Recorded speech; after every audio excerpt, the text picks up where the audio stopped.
से प्राप्त है। और लास्ट पॉइंट अपन ने क्या बताया था, वजीफा। वजीफा क्या होता है, स्कॉलरशिप या छात्रवृत्ति। यहाँ तक अपन ने ये चीजें पढ़ी थी। क्या कंपनियों की हानि राष्ट्रीय आय में शामिल की जाती है? नहीं की जाती। कि अब अपन बात करते हैं वे कौन सी आय है जो राष्ट्रीय आय कैसे मानी जाती है। तो तीनों, एक वित्त वर्ष में तीनों क्षेत्रों से हुआ उत्पादन। दूसरा इसके अंदर पॉइंट मैंने आपको बताया था कंपनियों का लाभ। तीसरा उधारी से प्राप्त ब्याज। चौथा पॉइंट मैंने आपको क्या बताया था, विदेशी पर्यटक द्वारा किए जाने वाला खर्च राष्ट्रीय आय के अंदर शामिल किया जाता है। इसके बाद हम राष्ट्रीय आय के मापन के इतिहास की तरफ चले गए थे और मैंने आपको बताया था कि भारत में सबसे पहले आदमी था जिसका नाम क्या था, और 1867-68 की बात करते हैं तो उसने क्या था भारत के अंदर सबसे पहले गरीबी और राष्ट्रीय आय का मापन किया।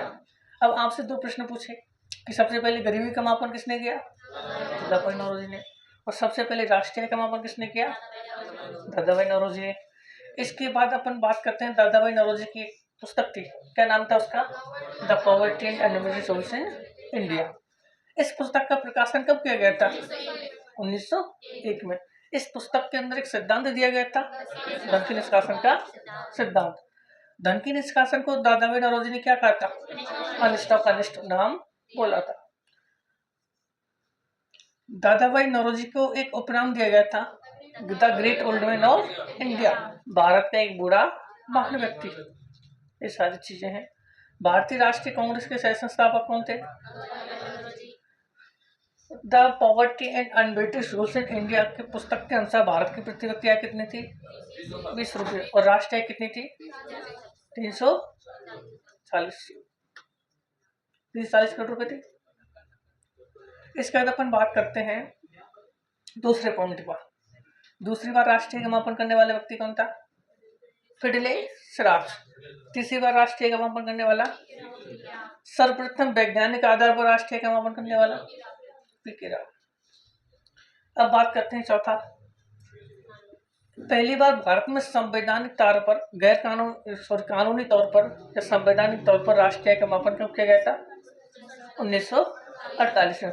1948 में राष्ट्रीय आय के मापन हेतु एक समिति का गठन किया गया था, क्या नाम था, राष्ट्रीय आय समिति।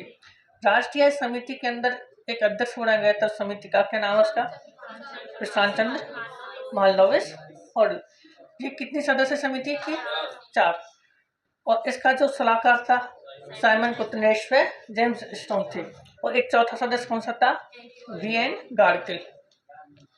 इस समिति ने अपनी पहली रिपोर्ट कब दी थी, 1951 में, और दूसरी रिपोर्ट कब दी थी, 1954 में।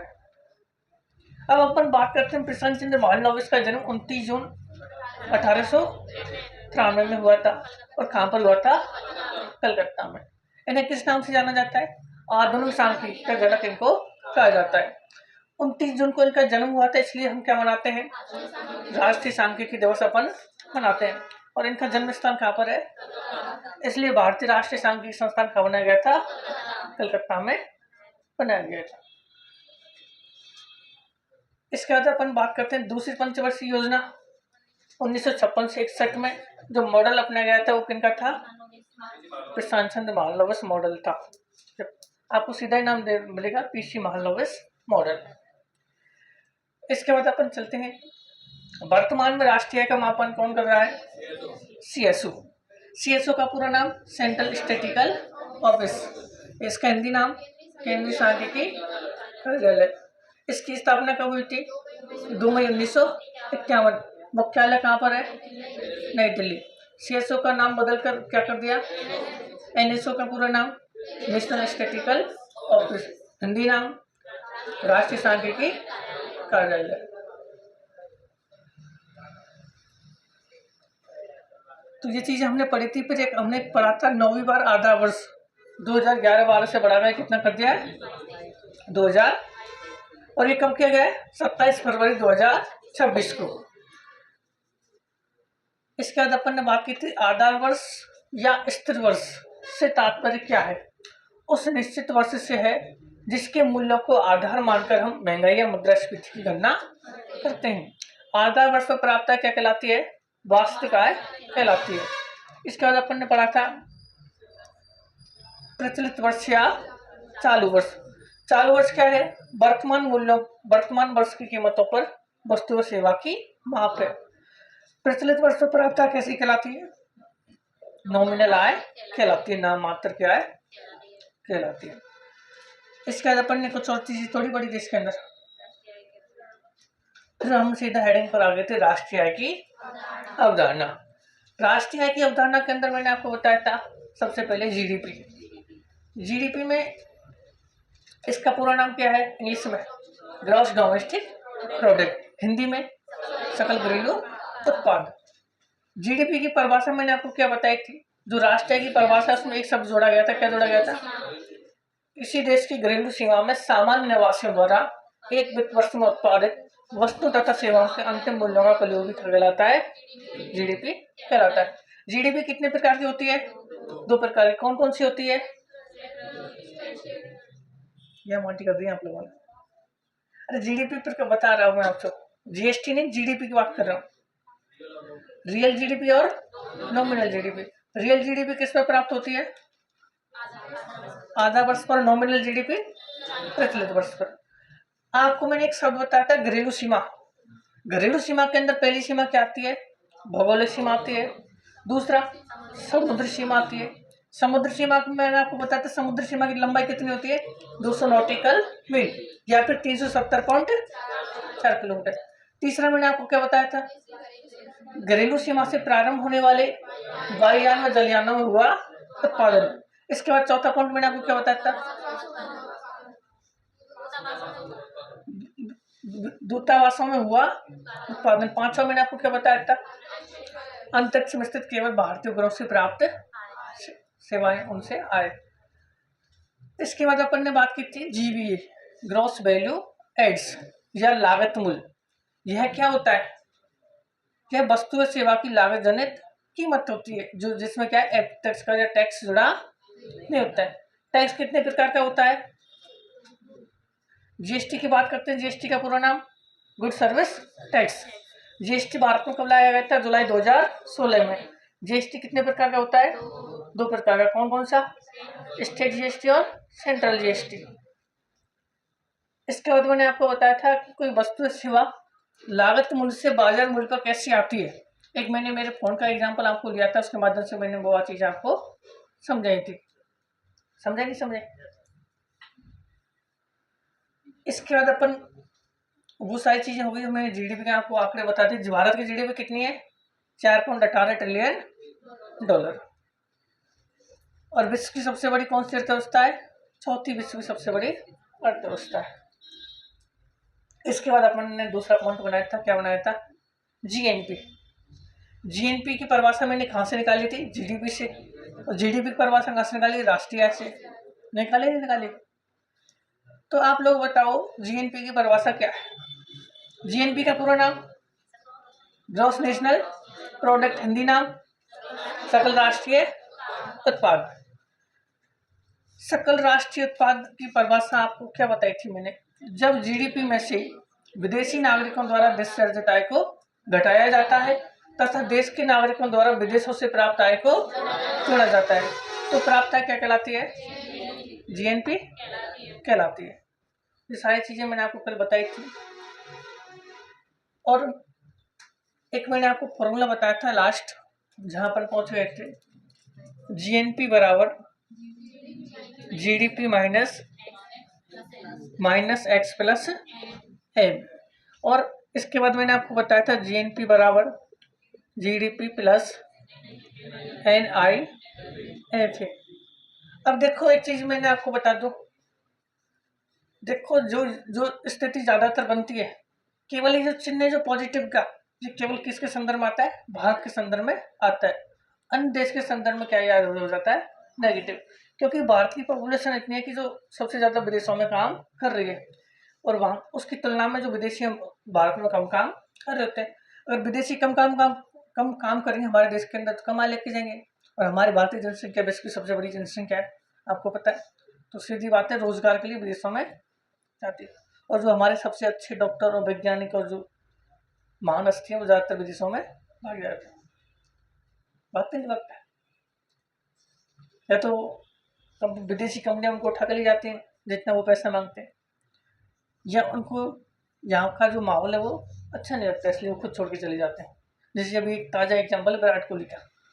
विराट कोहली ने नागरिकता ले ली है और यहाँ की भारत को त्याग दिया, लेकिन जीडीपी में किसकी में शामिल होता है? भारत की जीडीपी में शामिल होता है। अब वो किसकी श्रेणी में? सामान्य निवासी की श्रेणी में उसको रखा जाता है, ना कि नागरिक की श्रेणी में। नागरिक की श्रेणी में क्यों नहीं रखा जाता है? जब उसने नागरिकता त्याग दी है। जबकि सामान्य निवासी की श्रेणी में क्यों रख रहे हैं? क्योंकि उसका आर्थिक हित का केंद्र भारत है, इसलिए हम किसको उसमें रख रहे हैं। क्या कोई व्यक्ति हमारे भारत में शिक्षा के उद्देश्य या किसी भी विषय पर रिसर्च करने के लिए भारत आया हो और कम से कम 2 से 3 साल वो यहाँ अध्ययन कर रहा हो, तो किसके जीडीपी में शामिल होता है? भारत के जीडीपी में शामिल होता है? नहीं होता है? नहीं होता है। छात्र शोध की दृष्टि से भारत में आने वाले विद्यार्थी या छात्र हमारी सामान्य निवासी श्रेणी में नहीं आता है। और विदेशी, जैसे हमारी विदेशी संस्थाएं हैं, IMF की हो सकती है, विश्व बैंक की हो सकती है, हमारे भारत के अंदर उनमें कोई विदेशी काम कर रहा होता है तो क्या हमारे जीडीपी में शामिल होता है? नहीं होता है। ये सारी चीजें मैंने आपको बताई हैं। कल एक लास्ट फॉर्मूला अपन ने लेके आए थे। क्या लेके आए थे? GNP बराबर GDP प्लस NIFA। NIFA का नाम क्या बताया था मैंने? National income factor from abroad. इसका हिंदी नाम क्या हो गया? विदेशों से प्राप्त शुद्ध। ये ध्यान रखना है आपको, विदेशों से प्राप्त शुद्ध।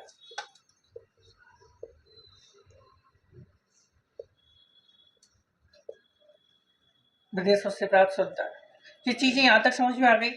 ऐसा कोई विद्यार्थी है जो यहाँ तक किसी को समस्या हो, अभी आप बता दोगे तो सॉल्व हो जाएगी। आगे की जो कहानी है फिर उसमें आपको पूरी में दिक्कत आने वाली है। तो ऐसा विद्यार्थी है जिसने रेगुलर क्लास ली हो? नहीं कोई विद्यार्थी?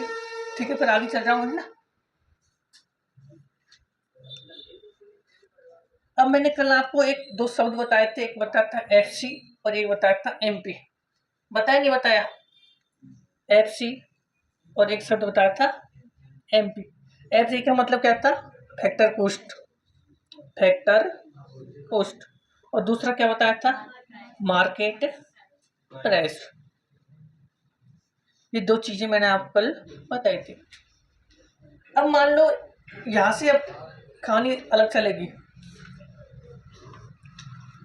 अब जैसे मान लो कोई ऐसा शब्द आता है GNP और नीचे छोटा सा लिख देते हैं आपको FC। क्या लिख दिया? FC। तो किस चीज को बता रहा है कि जो GNP वो किस पर है? Factor cost per. मतलब GNP की जो कीमत है वो किस पर है? लागत मूल्य पर। और वहीं बोल रहे हैं आपको क्या कि GNP किस पर है? मार्केट प्राइस पर। दोनों कीमत अंदर किसका है? अगर मान लो आपको GNP फैक्टर कॉस्ट दे रखा है और आपसे पूछे GNP मार्केट प्राइस लेके आ, तो क्या जोड़ोगे आप इसमें? अप्रत्यक्ष कर, यही तो जोड़ोगे। कल मैंने आपको बताया था कि कोई वस्तु सेवा लागत मूल्य पर है और उसे हम बाजार मूल्य पर लेके आते हैं तो उसमें क्या जोड़ देते हैं? अप्रत्यक्ष कर जोड़ देते हैं। कल मैंने आपको बताया था 2000 से कोई मेरे फोन की कीमत थी, वो कितने में खरीद के लेके आया था? 14,000 में। तो ये इसका कौन सा मूल्य है? Market price. और ये इसका कौन सा मूल्य है? और इसके बीच में जो इनडायरेक्ट टैक्स लगा है, सॉरी, वो कितना है? 12,000 रुपये। तो कितना मूल्य आया था? 14,000 रुपये। तो ये अप्रत्यक्ष कर कितना है? 12,000 रुपये। जब 2,000 रुपये में हमने इस फैक्टर कॉस्ट थी और अप्रत्यक्ष कर कितना था इसका? अब मैं इसको शॉर्ट में लिखूंगा, अप्रत्यक्ष कर को इनडायरेक्ट टैक्स IT है ना। अब जब FC में IT जोड़ते हैं तो अपन की कौन सी वैल्यू आती है? MP वाली, मार्केट प्राइस वाली वैल्यू आती है।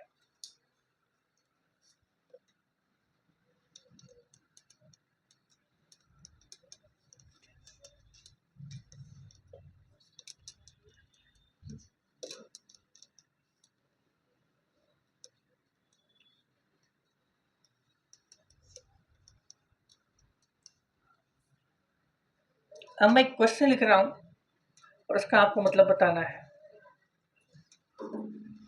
जीएनपी फैक्टर कॉस्ट बराबर, ये प्रश्न है, आपको सत्य या असत्य चुनना है। आपको ऑप्शन ए दे रखा है जीएनपी फैक्टर कॉस्ट माइनस अप्रत्यक्ष कर, ऑप्शन बी दे रखा है जीएनपी एफसी प्लस अप्रत्यक्ष कर, ऑप्शन सी दे रखा है जीएनपी माइनस जीडीपी प्लस एनआईएफए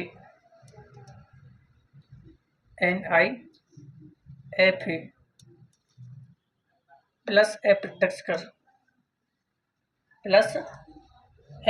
कर, option D GNP GDP plus, इसको माइनस कर देते हैं, माइनस एनआईएफए माइनस अप्रत्यक्ष कर।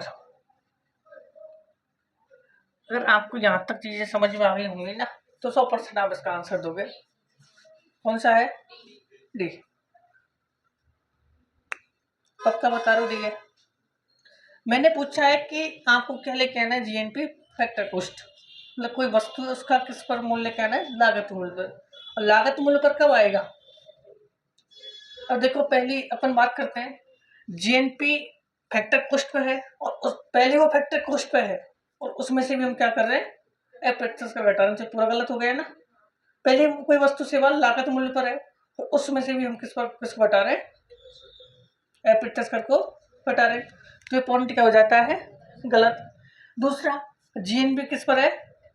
फैक्टर कॉस्ट पर, और प्लस हम उसमें क्या कर रहे हैं अप्रत्यक्ष कर को जोड़ रहे हैं, तो किस पर आ जाएगा फिर ये जीएनपी किस पर आ जाएगा? मार्केट प्राइस पर आएगा, नहीं आएगा। इसके बाद जीडीपी में हमने किसको जोड़ा?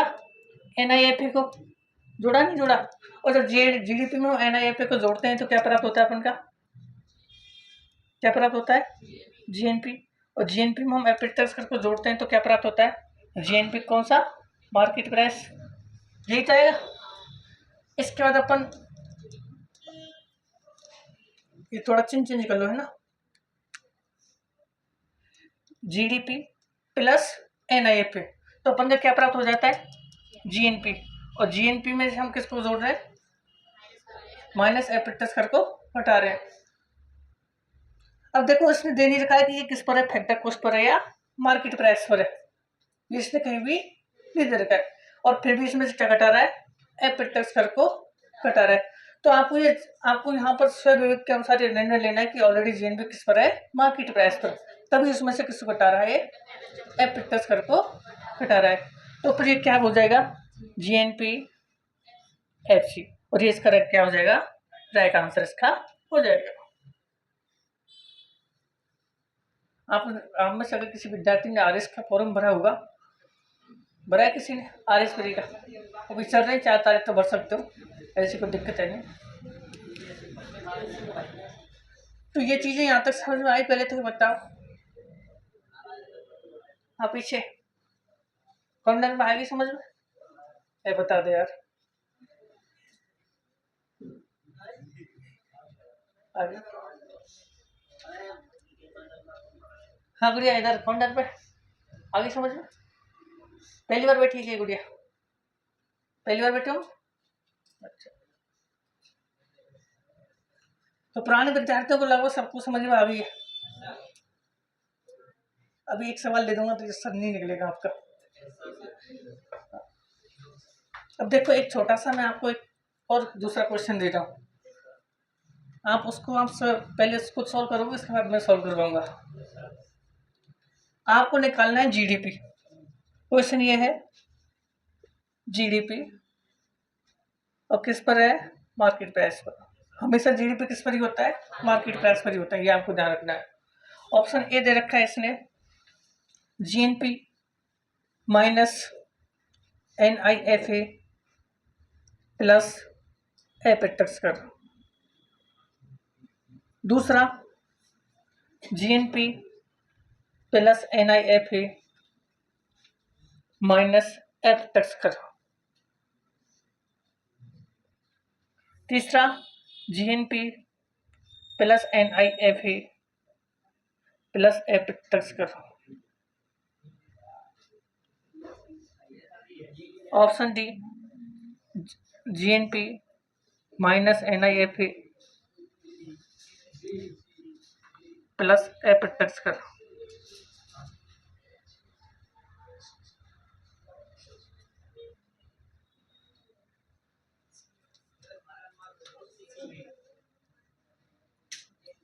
हाँ, अब आप इसका आंसर बताओ। सी कैसे होगा इसके? अब अपन देखते हैं विद्यार्थियों को लगभग सबका आंसर आ गए हैं, तो कुछ तुक्के भी दे रहे हैं ना, तुक्के ज्यादा दे रहे हैं, वास्तव में आ गया। अब ये पूछ रहा है जीडीपी किसकी बात कर रहा है? जीडीपी, और कौन पर? Market price. और ये आपको ध्यान रखना है कि जीडीपी हमेशा किस पर होती है? मार्केट प्राइस पर होती है, क्योंकि जीडीपी गणना हमेशा अंतिम मूल्य पर की जाती है, बाजार मूल्य पर की जाती है। अब देखो जीएनपी में हमने किसको जोड़ा है? जीएनपी में हमने किसको हटाया? एनआईएफए को। तो जब जीएनपी में हम एनआईएफए को घटाते तो क्या प्राप्त होता अपन का? जीडीपी प्राप्त होगा, क्योंकि हमने उसी को तो घटाया ना। देखो ये जो फॉर्मूला आपको दिख रहा है, दिख रहा है नहीं दिख रहा? तो जीएनपी हमने जब प्राप्त किया था तो जीडीपी में से किसको घटाया था? जोड़ा था एनआईएफए को। लेकिन हम अब इसका पक्षांतरण कर रहे हैं इधर, जीएनपी माइनस एनआईएफए, इसको पक्षांतरण के चिन्ह बदल गया, तो क्या प्राप्त हो गया अपन का? जीडीपी। और जीडीपी में एफेक्टस कर अपन जोड़ रहे हैं, एफेक्टस कर अपन जोड़ रहे हैं, तो क्या इसका राइट आंसर होगा?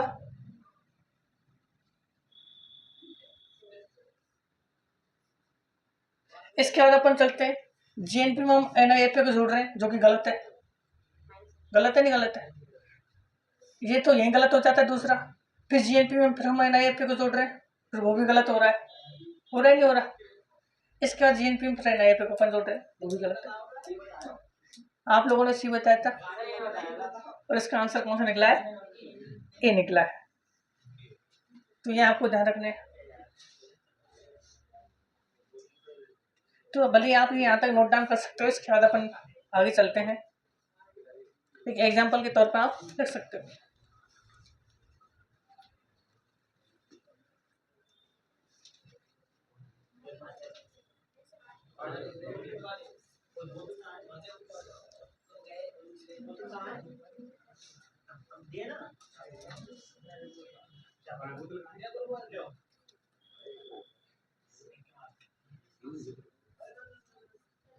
लाइट में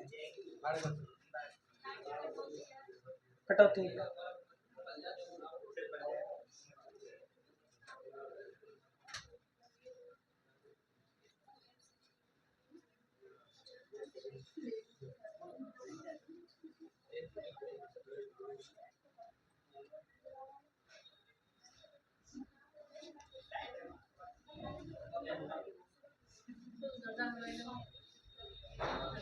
देखने समझ आ रही है?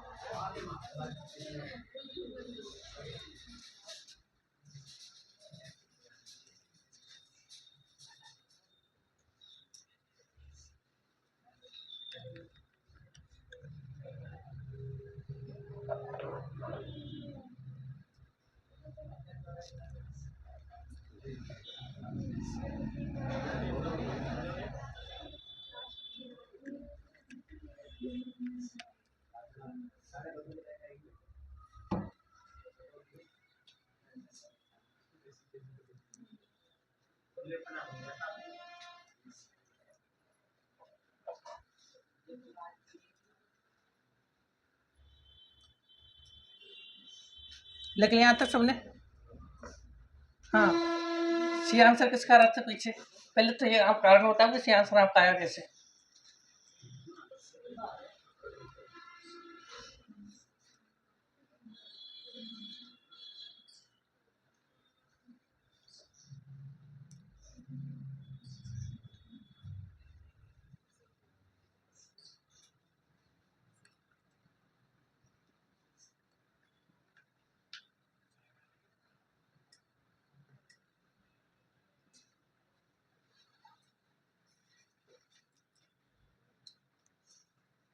ठीक है, लिख लिया आता सामने? जो लिख रहे हैं वो लिखते रहे, थोड़ी देर मेरी तरफ देखें। देखो मेरे पास एक एडेप्टर चार्जर, मैं ये मान के चल रहा हूँ कि गुरुजी ने जब लिया है इसकी कीमत लगभग 500 रुपये होगी। कितनी रुपये होगी? 500 रुपये। और ये लगभग 6 महीने पहले सर ने लिया है। और आज मैं इस एडाप्टर चार्जर को वापस बेचता हूँ बाजार में, तो क्या इसको वापस 500 रुपये में ले लेंगे? नहीं लेंगे।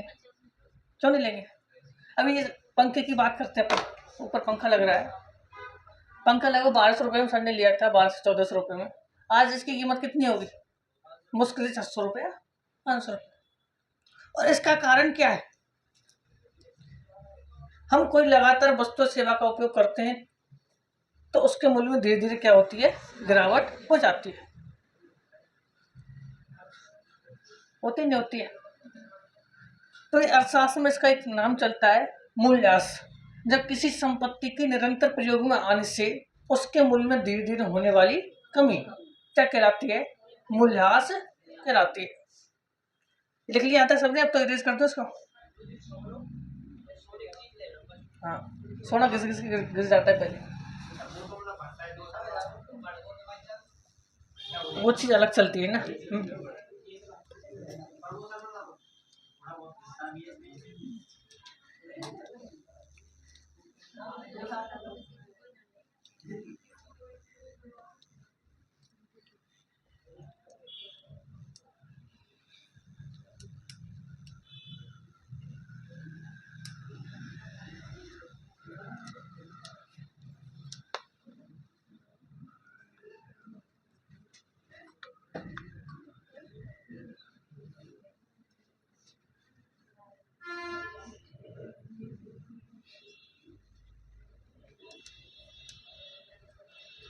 अब हम एक नया शब्द पढ़ते हैं, इसका नाम क्या है? मूल्यह्रास। मूल्यह्रास, और इसको इंग्लिश में बोलते हैं डेप्रिसिएशन। डेप्रिसिएशन।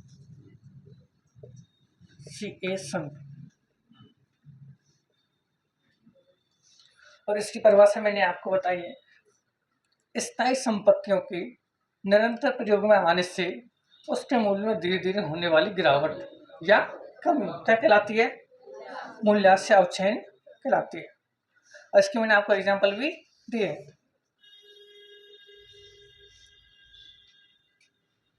स्थायी संपत्ति,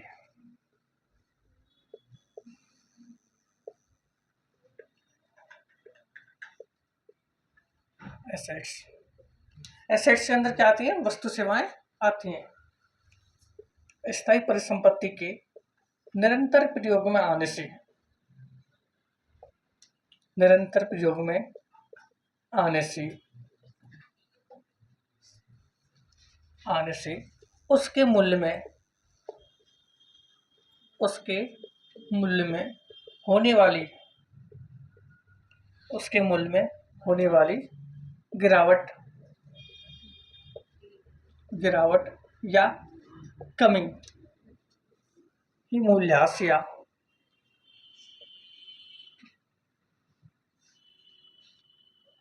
मूल्यह्रास कहलाती है।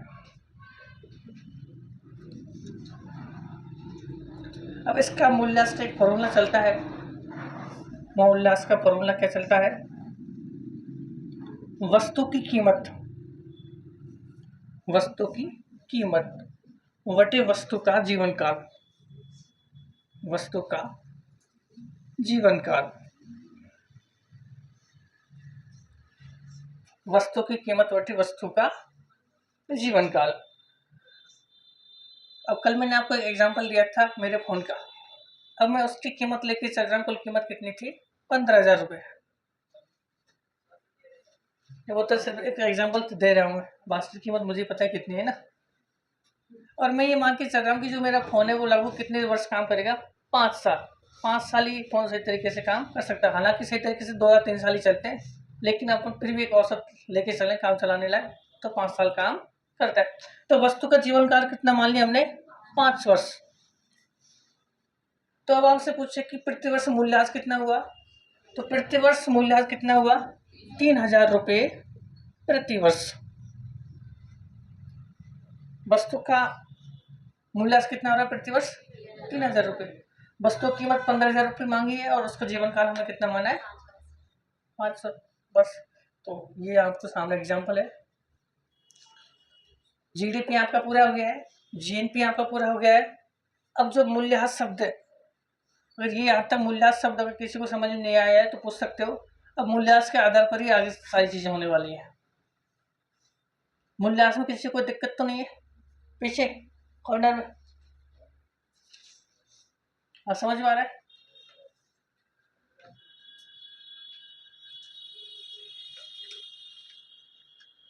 जो आज दो गुड़िया आई नहीं, एक बार जो यूट्यूब पर क्लास डाली हुई है उसको देख लेना एक बार, फिर ये आपकी सारी चीज समझ में आ जाएंगी।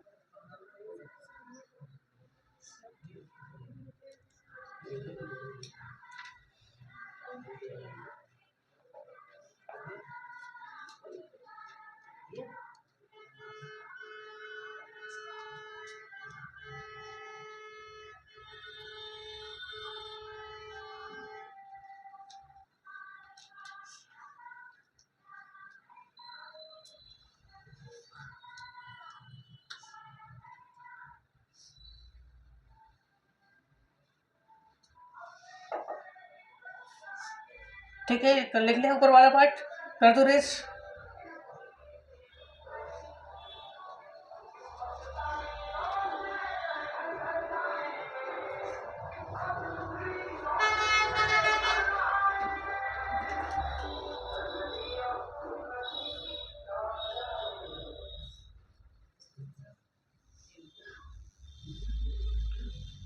अब हमारे दो पॉइंट पूरे हो चुके हैं। पहला होता था जीडीपी, दूसरा जीएनपी।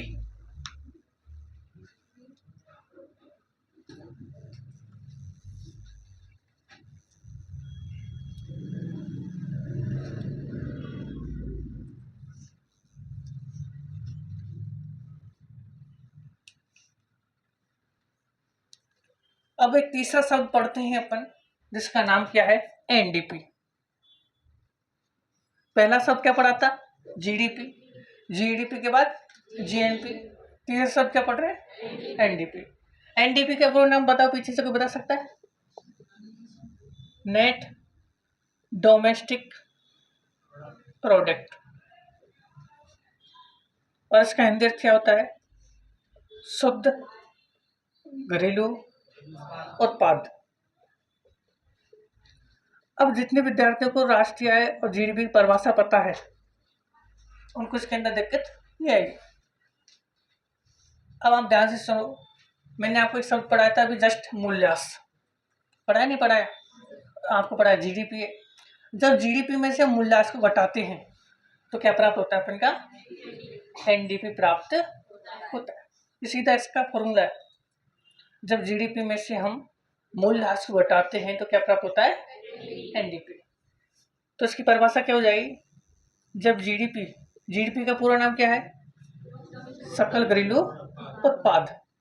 अब आपको जब किताब में एग्जाम के अंदर प्रश्न देगा तो ये वाला नाम देगा, जब सकल घरेलू उत्पाद में से मूल्यह्रास को घटाया जाता है। जब जीडीपी में से मूल्यह्रास को कम करते हैं, मूल्यह्रास को कम करते हैं, कम या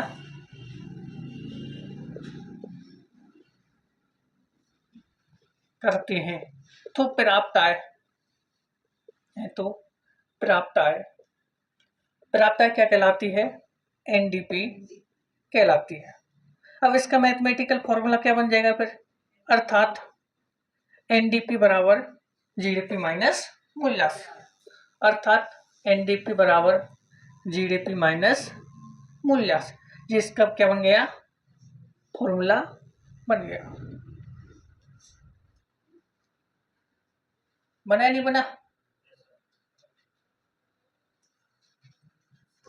और यहाँ भी ये अपन दो प्रकार के लेके चलते हैं। एनडीपी, एक होता है एफसी, इसमें क्या जोड़ते हैं अपन? अप्रत्यक्ष कर।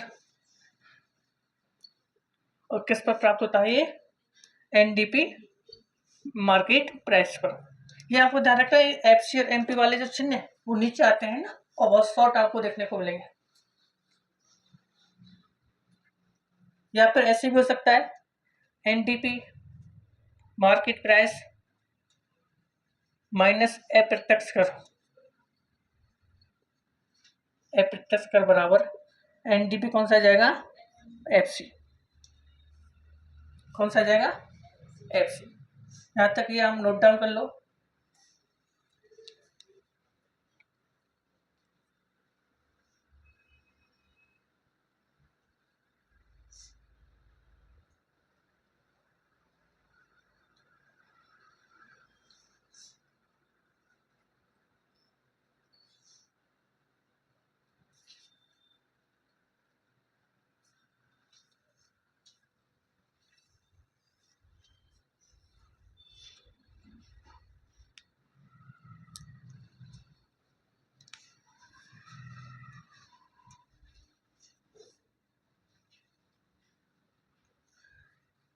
कर लिया था सबने नोट डाउन। इसके बाद एक चौथा शब्द मैंने आपको कल दूसरा शब्द बताया था जीडीपी के बाद जीएनपी, और जब जीएनपी में से हम मूल्यह्रास को कम करते हैं तो क्या प्राप्त होता है, एनएनपी। क्या प्राप्त होता है, एनएनपी। और एनएनपी का मैं पूरा नाम आपको लिख रहा हूं, नेट नेशनल प्रोडक्ट, और इसका हिंदी नाम क्या हो जाएगा, शुद्ध राष्ट्रीय उत्पाद। और हम किस में से घटाएंगे इसको, जीएनपी में से, शुद्ध राष्ट्रीय उत्पाद में से मूल्यह्रास को कम किया जाता है तो अपन का क्या प्राप्त होता है, एनएनपी प्राप्त होता है।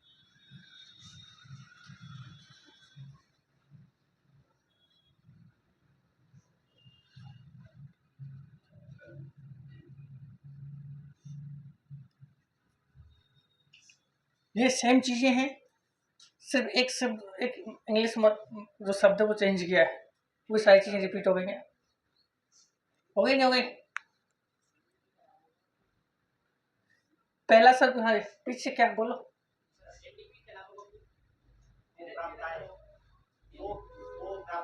ये वाला क्या कहलाता है, एनएनपी कहलाता है।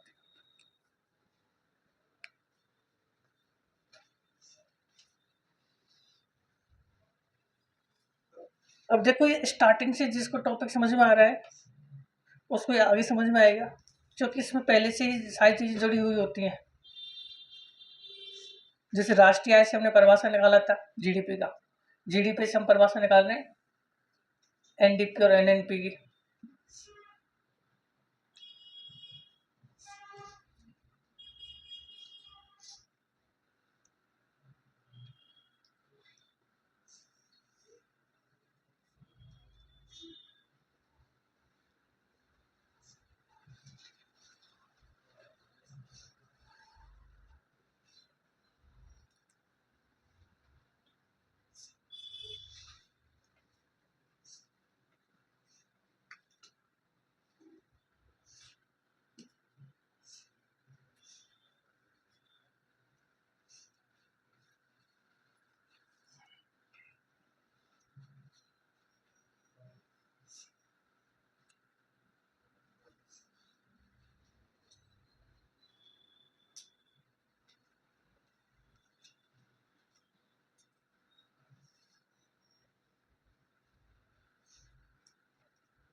अब जिसको भी ये चीज समझ में नहीं आई है कोई दिक्कत नहीं, अब समझ में आ जाएंगी,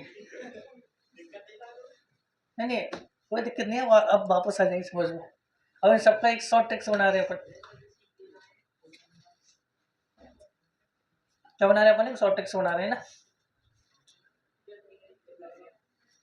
दिक्कत उनको जिन्होंने रेगुलर क्लास नहीं लिए, जिन्होंने रेगुलर क्लास लिए उनको किसी को भी समस्या नहीं है।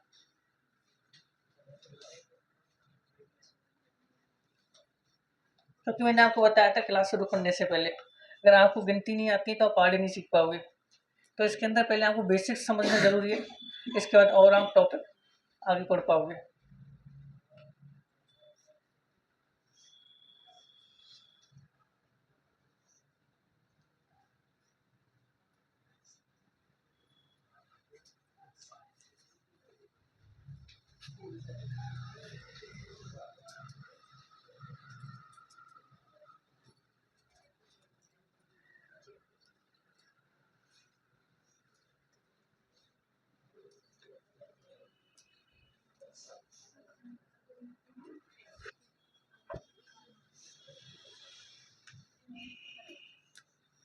ठीक है, हो गया, लिख लिया सबने, नोट डाउन कर लिया यहाँ तक?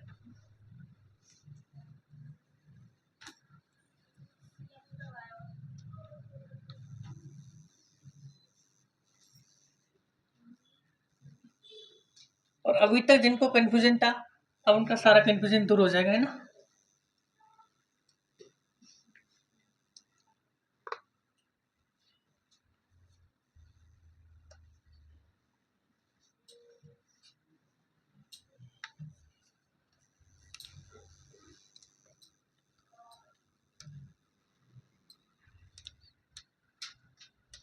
अभी थोड़ी देर नोटबुक बंद कर दो बिल्कुल, फिर खोलेगा नहीं नोटबुक को, और केवल किसकी तरफ देखना है? बोर्ड की तरफ। हमने अवधारणाएं पढ़ी थी, और अवधारणा में हमने सबसे पहले एक टॉपिक पढ़ा था, जीडीपी। क्या पढ़ा था? इसके बाद हमने दूसरा टॉपिक क्या पढ़ा था? जीएनपी। और तीसरा टॉपिक अपन ने क्या पढ़ा था? एनडीपी। पढ़ा नहीं पढ़ा? इसके बाद चौथा टॉपिक अपन ने कौन सा पढ़ा है? एनएनपी। ये सारी चीजें हमने अब तक पढ़ी है अवधारणा के अंदर। और मैंने आपको बताया था कि जब हम जीडीपी में NIFA मतलब विदेशों से प्राप्त सुविधाएं को जोड़ रहे थे, तो क्या प्राप्त हो रहा था अपन का? जीएनपी। जब हम जीडीपी में हम किसको जोड़ रहे हैं? NIFA को, तो क्या प्राप्त हो रहा है? और मान लो हम वापस जीएनपी में से NIFA को घटाते हैं, तो क्या प्राप्त होता है? जीडीपी प्राप्त होता है। होता ही नहीं होता? इसके बाद जब हम जीडीपी में से हमने किसको घटाया था? मूल्यांश को। किसको घटाया था? मूल्यांश को। तो क्या प्राप्त हुआ है? एनडीपी। और वापस अगर हम एनडीपी में मूल्यांश को जोड़ते हैं, तो क्या प्राप्त होता है? जीडीपी प्राप्त होता है। इसके बाद मैंने आपको चौथा पॉइंट बताया था एनएनपी, और उसको मैंने घटाया था जीएनपी में से मूल्यांश को। जब जीएनपी में से हम मूल्यांश को घटाते हैं, तो क्या प्राप्त होता है? एनएनपी प्राप्त होता है। और वापस से हम इसमें इसको जोड़ते हैं, तो क्या प्राप्त होता है? जीएनपी प्राप्त होता है। अब आप मेरी बात ध्यान से सुनो। अगर आपसे बोले कि आप एनएनपी में मूल्यांश को जोड़ो, तो जीएनपी प्राप्त होता है। जीएनपी में से किसको हटा दो? एनआईएफए को, तो क्या प्राप्त होता है? जीडीपी प्राप्त होता है। तो जीडीपी प्राप्त करने का पहला तरीका कौन सा हो गया? एनएनपी में हमने मूल्यांश को जोड़ा, और मूल्यांश को जोड़ने के बाद एनआईएफए को घटा दिया, तो क्या प्राप्त हुआ? जीडीपी घटा दिया। दूसरा तरीका, एनडीपी में से मूल्यांश को जोड़ा, तो क्या प्राप्त हुआ? जीडीपी। एनएनपी में हमने किसको जोड़ा? किसको घटाया? एनआईएफए को, तो क्या प्राप्त हुआ? जीडीपी। इसके बाद हम थोड़ा और अलग चलते हैं कहानी को लेके। मैंने आपको दो शब्द बताए थे, एक होता था जीएनपी एफसी, और दूसरा क्या होता है? GNP MP. अगर जीएनपी एफसी पर है और हमको किस पर लेके आना है? मार्केट प्राइस पर, तो हम किसका जोड़ते हैं? अप्रत्यक्ष कर। जोड़ते नहीं जोड़ते? और मान लो हमको वापस इसको घटाना है अप्रत्यक्ष कर को, तो क्या कर लेते हैं? माइनस से अप्रत्यक्ष कर। ये चीज यहाँ तक समझ में आ रही है? इसके बाद अपन दूसरी तरफ चलते हैं। ये कहानी सेम इधर चलती है, एनएनपी फैक्टर कॉस्ट और एनएनपी मार्केट प्राइस। इधर जाएंगे तो घट जाएगा इनडायरेक्ट टैक्स, और इधर आएंगे तो वापस से अप्रत्यक्ष कर जुड़ जाएगा। ऐसी कहानी इसके नीचे भी चलती है, एनडीपी फैक्टर कॉस्ट और एनडीपी मार्केट प्राइस। दोनों में अपन इसको इधर जाते हैं तो जोड़ते हैं, और वापस आते हैं तो क्या कर देते हैं? घटा देते हैं। ये एक शॉर्ट ट्रिक्स इसकी होती है। ये समझ में आई नहीं आई किसी को? किस किस को समझ में नहीं आई? पीछे आवाज अभी बोल तो रहा कोई? हाँ, अच्छा अच्छा, मतलब आप सीख तो गए, आपको ध्यान तो है कि टीचर जी ने या गलती कर दी। हाँ। अब वापस देखो, इसको अपन एक नाम देते हैं शॉर्ट ट्रिक्स। केवल अर्थशास्त्र में मैथमेटिकल टर्म में शॉर्ट ट्रिक्स पहली बार यूज काम आते हैं, वो भी जीडीपी की अवधारणाओं के बारे में। अब वापस देखो, जीडीपी में हमने किसको जोड़ा, एनआईएफए को, तो क्या प्राप्त हुआ, और जब जीएनपी में से हमने मूल्यह्रास को घटाया तो एनएनपी प्राप्त हुआ, और एनएनपी में हमने मूल्यह्रास को जोड़ा तो जीएनपी, और जीएनपी में से एनआईएफए घटाया तो जीडीपी, जीडीपी में हम माइनस मूल्यह्रास को घटाया तो, और जब एनडीपी में से हमने अप्रत्यक्ष कर घटा दिया तो वापस इधर आओ, जीडीपी हम एनआईएफए को जोड़ा तो क्या प्राप्त हुआ, और जीएनपी मान लो हमको फैक्टर कॉस्ट पर दे रखा है और हमको किस पर लेके आना है, मार्केट प्राइस पर लेके आना है, तो हम किसको जोड़ देंगे, और जब यहाँ जीएनपी फैक्टर कॉस्ट पर आ गया और इसमें हम क्या कर रहे हैं, मूल्यह्रास को घटा रहे हैं, तो उधर एनएनपी भी किस पर आएगा, फैक्टर कॉस्ट पर आएगा। चीज़ समझ में आ रही थी यार। तो यहाँ से एक शॉर्टकट जो डायग्राम है इसको आप बना सकते हो, इसका एक बार इसको और समझाया जाएगा।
अब आपकी कुछ टॉपिक है जो रह गए हैं, आपकी 13 अगस्त के बाद आपकी क्लास फिर से लगेगी, 13 अगस्त के बाद, 13 अगस्त से 20 अगस्त के बीच में कभी भी आप क्लास कर सकते हैं।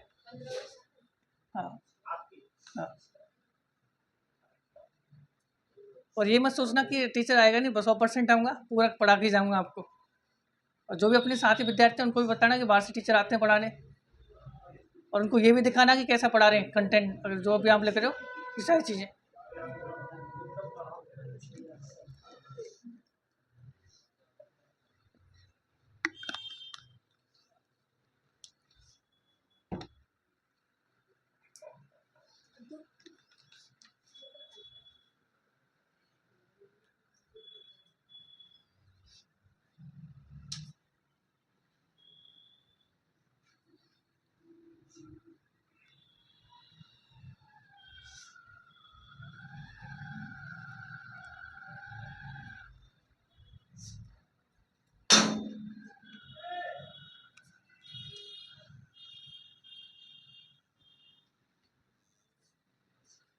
एफसी का मतलब क्या होता है, फैक्टर कॉस्ट, और एमपी का मतलब मार्केट प्राइस, ये आपको ध्यान रखना है। राष्ट्रीय के अंदर एमपी का मतलब मार्केट प्राइस, कि मध्य प्रदेश भूल जाओगे इसमें ना।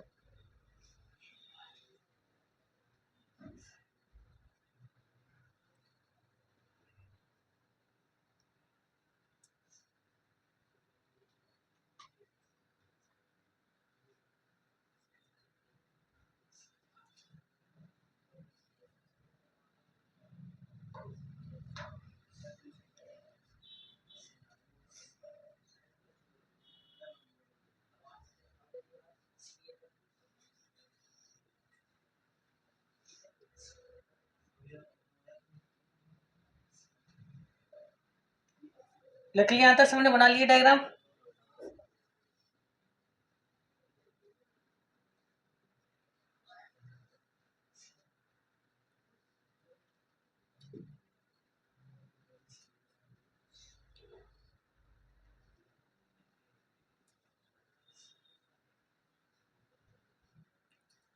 ठीक है, करते हैं ऊपर से एरेस्ट, एक बार एरेस्ट करने से पहले एक बार इसको और देख लो।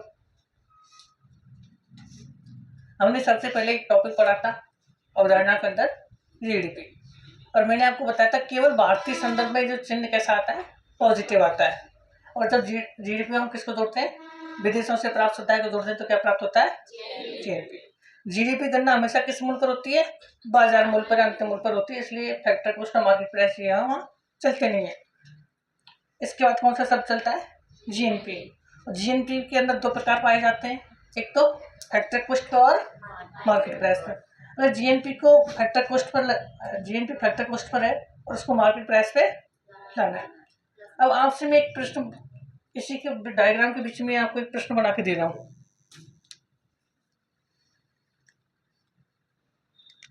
क्वेश्चन ये है कि एनएनपी एफसी बराबर, ये आपको किस फॉर्मूले से निकल के आएगा ये आपको बताना है। और ऑप्शन मैं आपको दे रहा हूँ साथ में। पहला जीडीपी प्लस एनआईएफए प्लस अप्रत्यक्ष कर प्लस मूल्यह्रास। ऑप्शन बी दे रखा है इसने, जीएनपी माइनस मूल्यह्रास प्लस अप्रत्यक्ष कर।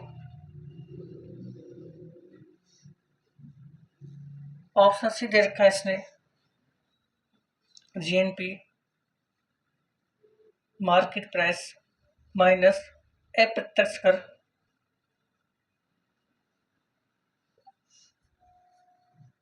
माइनस मूल्यह्रास। और last option NNP market price plus अप्रत्यक्ष कर। अब ये चार ऑप्शन दे रखे हैं और आपको बताना है कि एनएनपी फैक्टर कॉस्ट किस फॉर्मूले के माध्यम से निकलेगा। तो किससे निकलेगा? सी से। अब हम बात करते हैं इस पहला जो ऑप्शन दे रखा है, जब जीडीपी में हमने एनआईएफए को जोड़ा तो क्या प्राप्त हुआ? जीएनपी। और जीएनपी जब इसमें दे रखा है अप्रत्यक्ष कर को जोड़ रहा है तो वो ऑलरेडी किस पर है? फैक्टर कॉस्ट पर, तभी उसमें किसको जोड़ रहा है? अप्रत्यक्ष कर को जोड़ रहा है।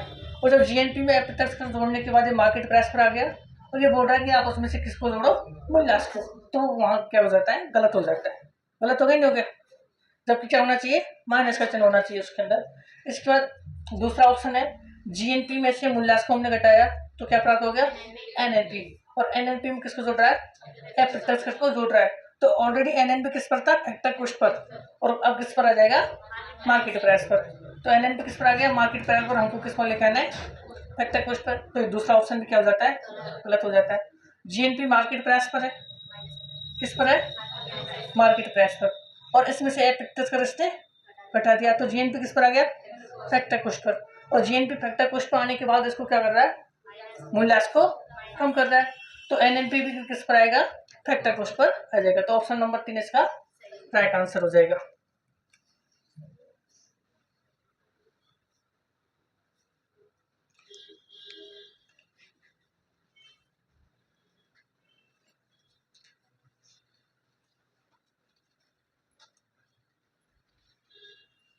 तो ये चीज आपकी समझ में आ गई, इतना तो पता लग गया। क्योंकि ये डायग्राम समझ में आता नहीं पहली बात तो, और आ जाता है फिर कभी जीवन में प्रश्न गलत नहीं होता है। और आजकल जो आरपीएससी का ट्रेंड है यहीं से प्रश्न उठाता है।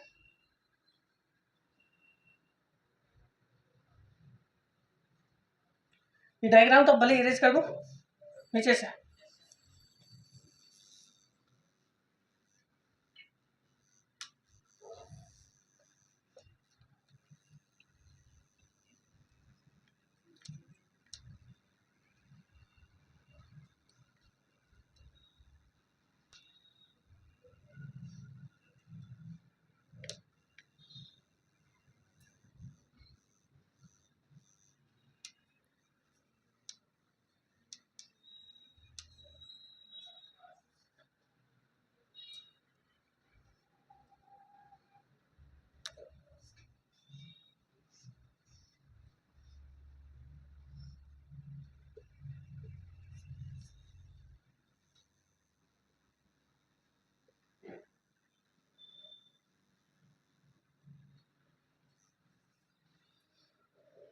एक और प्रश्न कर लेते हैं, इसके बाद अपन आगे टॉपिक पे चलते हैं।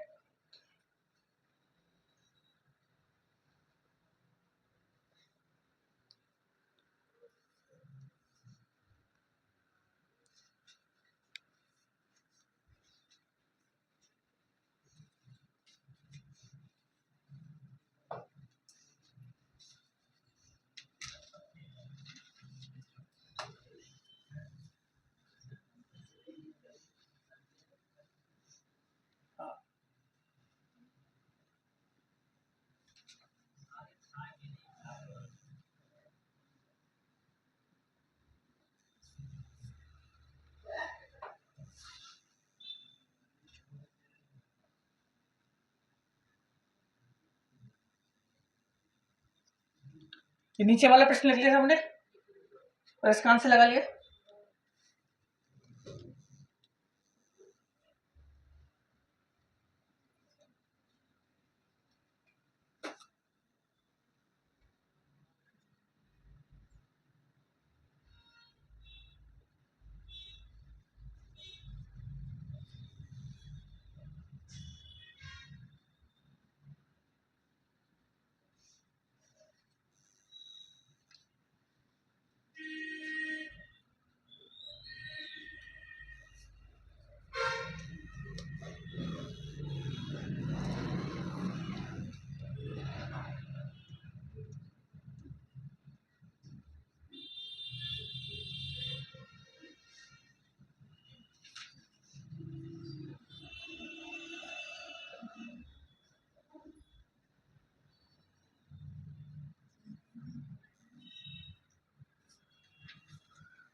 हाँ, ये 4 ऑप्शन आपको दे रखे हैं और आपसे पूछा गया कि निम्न में से कौन सा कथन सत्य है।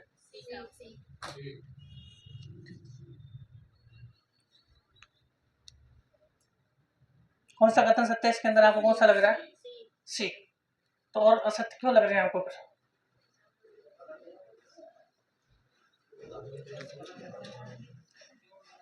क्यों गलत होता है?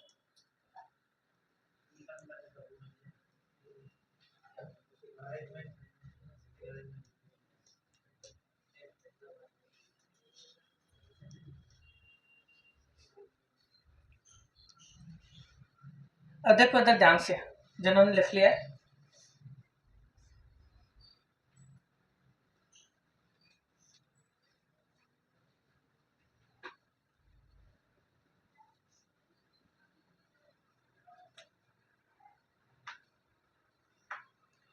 आपसे पूछता है कि निम्न में से कौन सा सत्य है, मतलब राइट सही है, कौन सी अवधारणा सही है। अब हम बात करते हैं एनएनपी प्लस फैक्टर क्वेश्चन। मतलब चौथा जो था वो किस पर दे रखा है? फैक्टर क्वेश्चन पर दे रखा है और उस पर हम किसको जोड़ रहे हैं? मूल्यांश को। तो क्या प्राप्त होगा अपन का? जीएनपी, और वो भी किस पर? फैक्टर क्वेश्चन पर। और बोल रहा है कि उसमें हमको क्या जोड़ना है? एनआईएफपी को। जब भी क्या होता है? घटाना होता है, तो अपन का क्या प्राप्त होता है? जीडीपी। ये चीज समझ में नहीं आई यहाँ सब? आगे सबको समझ में? मतलब मैंने आपको बताया था, पहला पढ़ा था जीडीपी, जीएनपी, एनडीपी और एनएनपी। ये चीजें पढ़ाई मैंने आपको। ये बोल रहा है कि एनएनपी किस पर है? एफसी पर। और इसमें आप किसको जोड़ रहे हैं वापस से? मूल्यांश को। तो क्या प्राप्त हो गया अपन का? जीएनपी। और जीएनपी में से किसको घटा रहे हैं? मूल्यांश को, जो कि क्या है? गलत है। तो इसलिए क्या हो जाता है? ये गलत। दूसरा अपन का कौन सा? जीएनपी किस पर है? मार्केट प्राइस पर। इसके अंदर मैंने आपको 2 पॉइंट बताए थे, मार्केट प्राइस और फैक्टर कॉस्ट। तो जीएनपी मार्केट प्राइस पर है और मूल्यांश को ये जोड़ रहा है। तो मूल्यांश को जोड़ेगा तो क्या एनएनपी प्राप्त हो जाएगा? ये गलत हो गया। हो गया नहीं हो गया? यहाँ पर गलत। तीसरा एनएनपी क्या है? Factor cost. ये फैक्टर कॉस्ट दे रखा है, इसमें मूल्यांश को जोड़ रहा है, तो क्या प्राप्त हो रहा है अपन का? जीएनपी। और जीएनपी में किसको घटा रहा है? जोड़ रहा है एफ को। तो जीएनपी मार्केट प्राइस पर आ गया, तो बराबर क्या है? मतलब माइनस एनआईएफए कर रहा है। ऊपर जाते हैं तो एनआईएफए घटाते हैं, तो क्या प्राप्त हो जाता है अपन का? जीडीपी। तो इसका क्या हो रहा है? राइट आंसर हो रहा है। चौथा गलत क्यों है? एनडीपी किस पर है? Factor cost per. मतलब कौन सा पॉइंट है? तीसरा एनडीपी फैक्टर कॉस्ट में हम किसको जोड़ रहे हैं? एनआईएफए को। मैंने जोड़ा नहीं जोड़ा, तो ये भी क्या हो जाता है? गलत। तो इसका राइट आंसर कौन सा हो जाता है? अगर आपको वो डायग्राम दिमाग में बैठा हुआ है, तो शॉर्ट तरीके से मैंने आपको बताया था, आप इसका एक सही तरीके से आंसर दे सकते हो।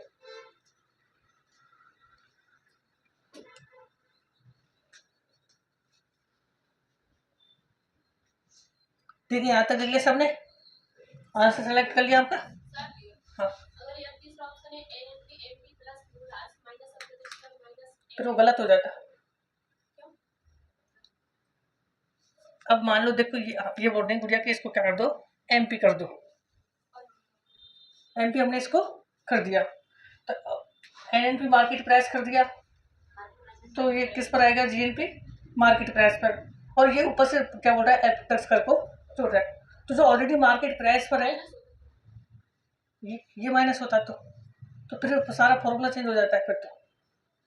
अब मान लो अब इसको माइनस कर लेते हैं, क्या कर लिया, माइनस कर लिया, तो जीएनपी किस पर आया था, मार्केट प्राइस पर, इसमें से हमने किसको घटा दिया, एफ सर को, तो क्या प्राप्त हो गया अपन का, जीएनपी फैक्टर कॉस्ट पर। और किस पर घटा रहा है, माइनस एनआईएफए, और माइनस एनआईएफए को हम ऊपर जाते हैं वापस, तो जीडीपी किस पर प्राप्त होता है, बिना प्रत्यक्ष का प्राप्त होता है। जबकि जीडीपी की अवधारणा क्या बताइए कि जीडीपी गणना हमेशा किस पर होती है, अंतिम मूल्य पर या बाजार मूल्य पर की जाती है, इसलिए ये भी क्या हो जाता है, गलत हो जाता है। आता समझिए आप लोग। अब आप घर जाके कुछ प्रैक्टिस करना, एक मैं आप सर को पीडीएफ भेज दूंगा, उसमें ऐसे बहुत सारे प्रश्न हैं, सर आप सबको शेयर कर देंगे, ठीक है।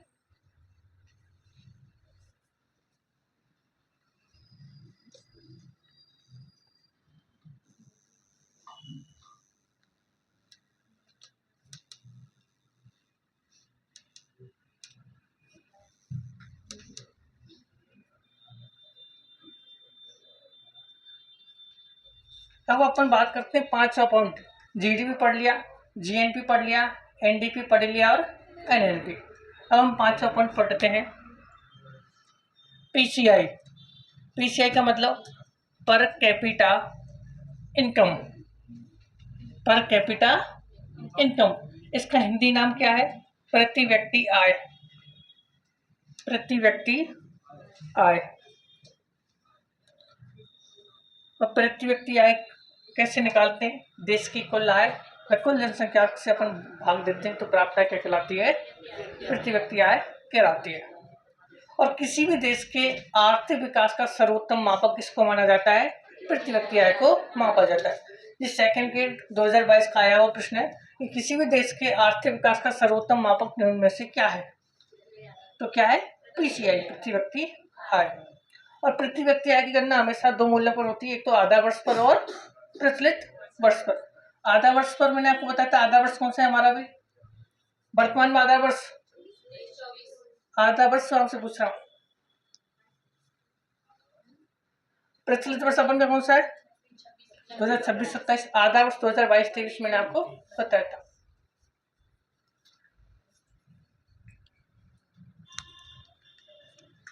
देश की कुल आय, देश की कुल आय में कुल जनसंख्या का भाग देने पर,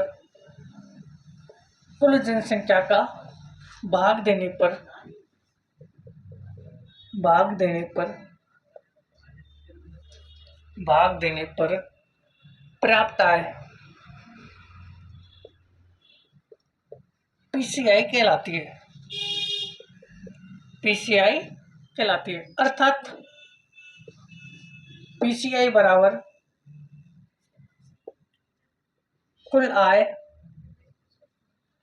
सॉरी देश की कुल आय, देश की कुल आय बटे देश की कुल जनसंख्या, देश की कुल जनसंख्या, देश की कुल जनसंख्या। आपको स्टार में लिखना है, पीसीआई किसी भी देश में आर्थिक विकास का, किसी भी देश में आर्थिक विकास का सर्वोत्तम मापक माना जाता है, आर्थिक विकास का सर्वोत्तम मापक माना जाता है।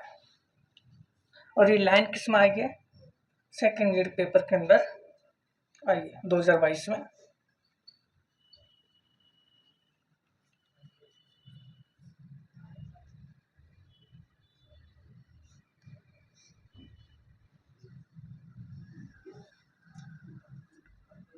पीसीआई की गणना आधार वर्ष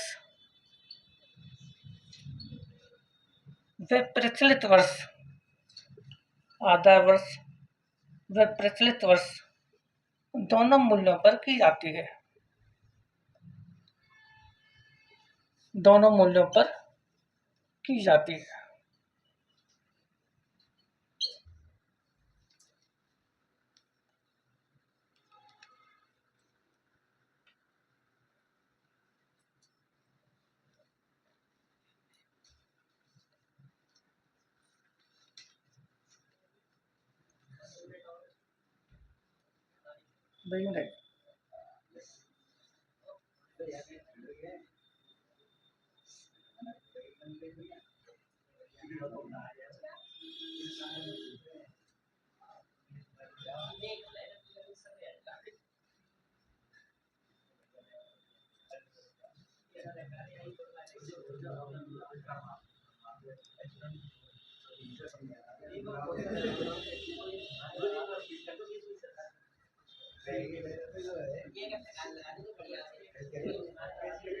टाइम कितना हो गया?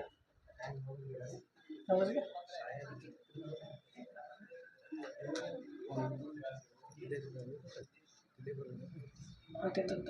डेढ़ घंटे का ब्रेक लगाना, स्टॉप कर दो।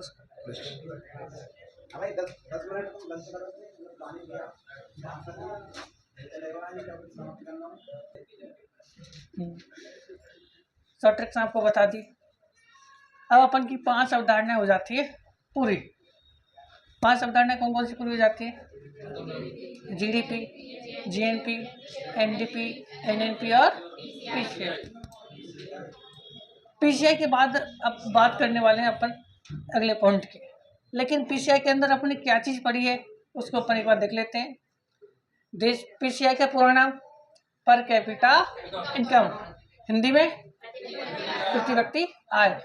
प्रति व्यक्ति आय का फॉर्मूला क्या है, परिभाषा क्या है? देश की कुल आय में कुल जनसंख्या का भाग देने पर प्राप्त क्या कहलाती है? पीसीआई कहलाती है। अर्थात पीसीआई बराबर देश की कुल आय बटे देश की। और सेकंड ग्रेड में एक प्रश्न आया था कि किसी भी देश के आर्थिक विकास का सर्वोत्तम मापक निम्न में से क्या है? तो क्या है?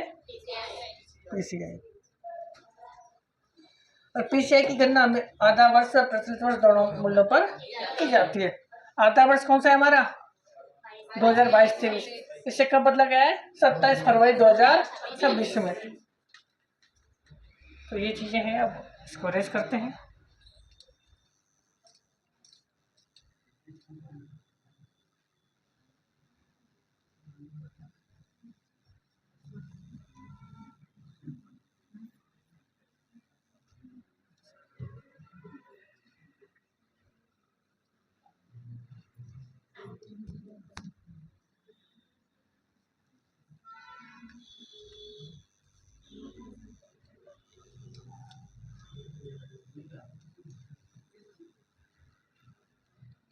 अब आपने पीसीआई को समझ लिया तो अगला पॉइंट आपको अच्छे से समझ में आएगा, क्योंकि वो पीसीआई से बना है।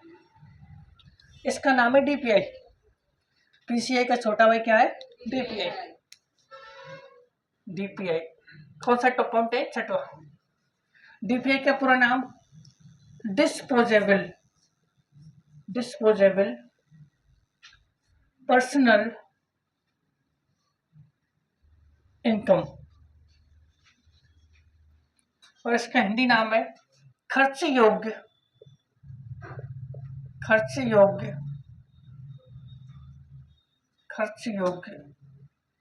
प्रति व्यक्ति आय।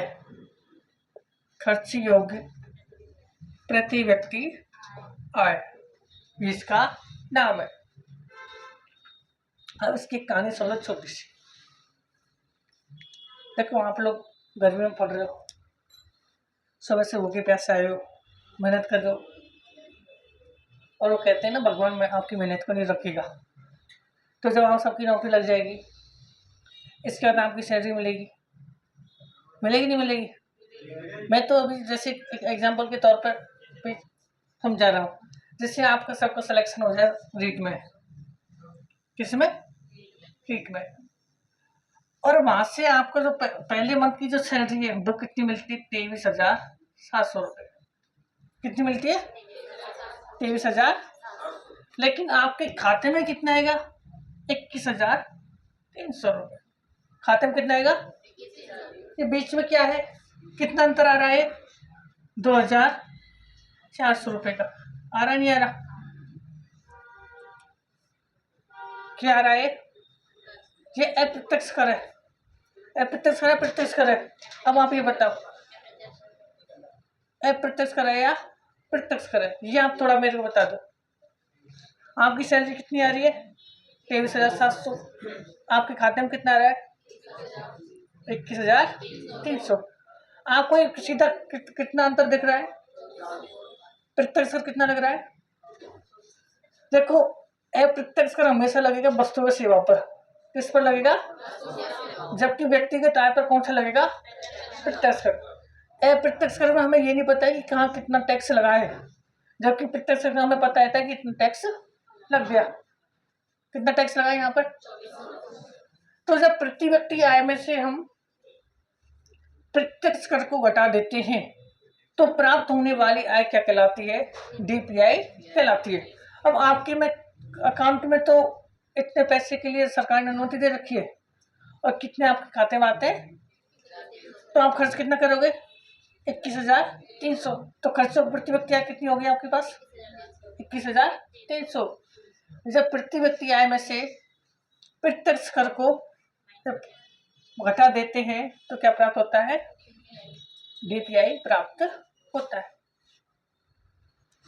वापस रिपीट कर रहा हूं, जब प्रति व्यक्ति आय में से प्रत्यक्ष कर को घटा दिया जाता है तो प्राप्त होने वाली आय क्या कहलाती है? डीपीआई कहलाती है। खर्च करने योग्य आय कहलाती है, जिसको इंग्लिश में क्या बोलते हैं? Disposable personal income.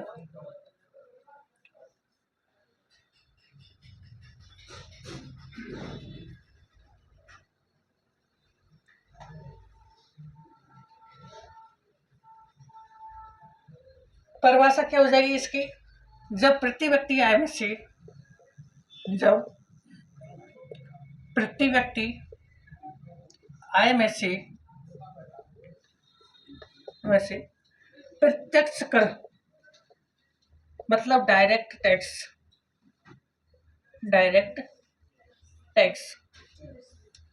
को घटाने पर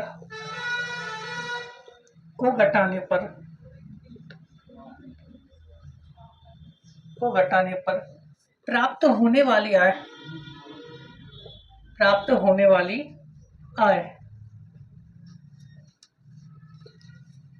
डीपीआई कहलाती है। अब आपसे ये प्रश्न पूछे कि इसका फॉर्मूला बताओ, अर्थात फॉर्मूला क्या हो जाएगा? अर्थात डीपीआई बराबर पीसीआई माइनस प्रत्यक्ष कर। क्या हो जाएगा? प्रत्यक्ष कर। क्या हो जाएगा? प्रत्यक्ष कर।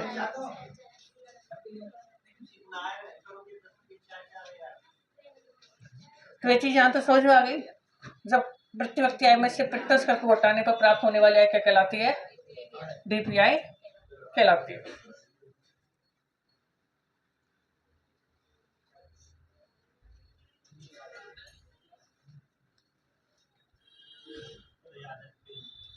इसके बाद अपन अगला पॉइंट पढ़ते हैं, 7वां, निजी आय। निजी आय एक वर्ष में निजी क्षेत्र की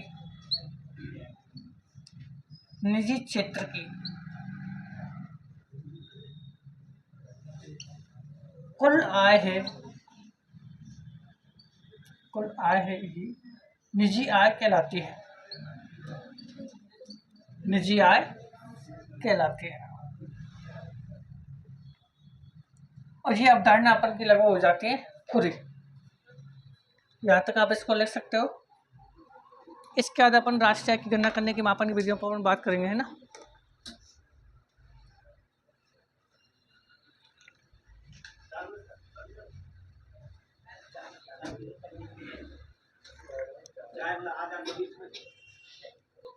नहीं हुआ तो छोड़ वाले कर दे बंद इसको।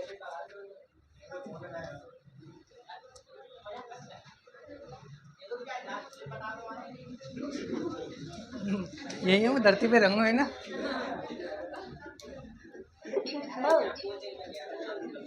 मैं वापस आ रहा हूँ ना 13 अगस्त के बाद।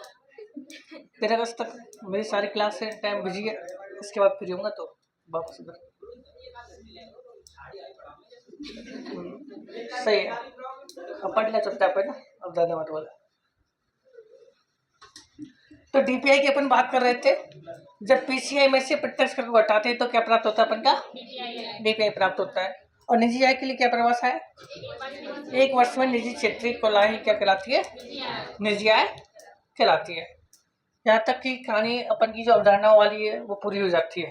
अब बात करने वाले हैं राष्ट्रीय आय की गणना करने की विधियां। किसकी बात करेंगे?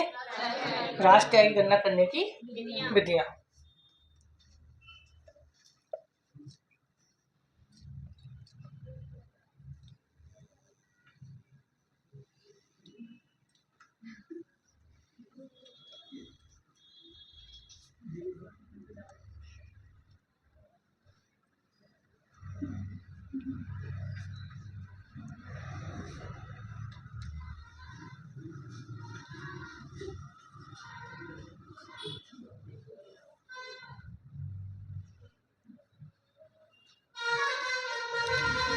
राष्ट्रीय आय के मापन करने की विधियां।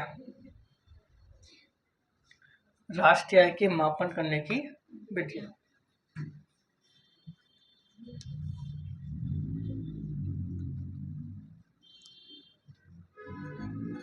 विधियां कितनी है?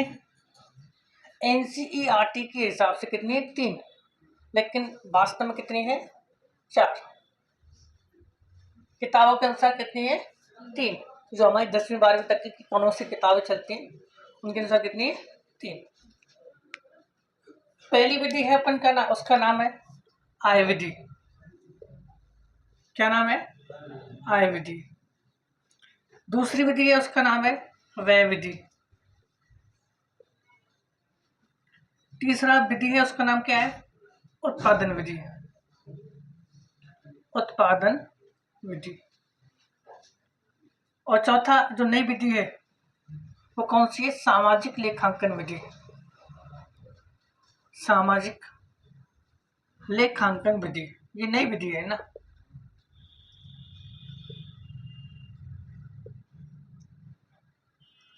लेकिन अब अगर आपको एग्जाम में प्रश्न देखने को मिले तो कितनी विधि ऑप्शन सेलेक्ट करोगे? 3, क्योंकि अभी किताबों में नहीं छपी है ना। और एनसीईआरटी के हिसाब से केवल कितनी विधियों को माना जाएगा? 3 को।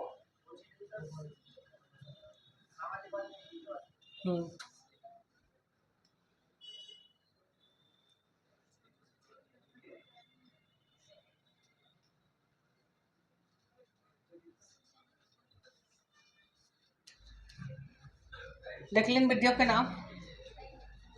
अब देखो मैं एक तरफ दूसरी तरफ एक प्रश्न लिख रहा हूं।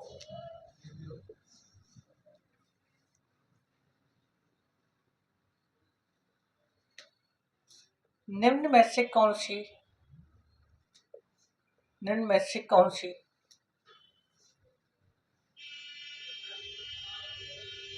राष्ट्रीय आय मापन की विधि नहीं है? राष्ट्रीय आय मापन की विधि नहीं है। मापन की विधि नहीं है।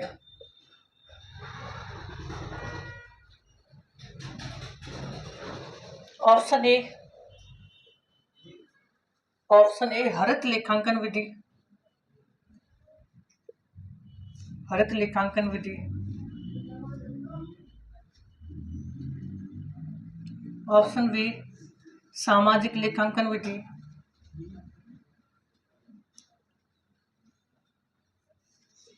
लेखांकन विधि। ऑप्शन सी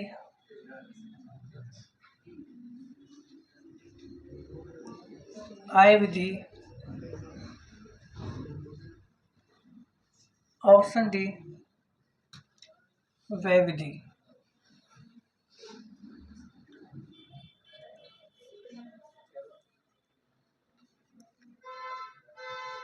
तो आपके सामने ऑप्शन दिए जाते हैं 4 जो मैंने आपको दिए गए हैं और आपको बताना है कि इनमें से कौन सी राष्ट्रीय आय के मापन की विधि नहीं है। कौन सी विधि नहीं है?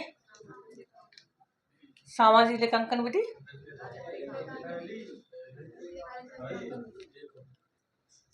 सामाजिक लेखांकन विधि नहीं है ना।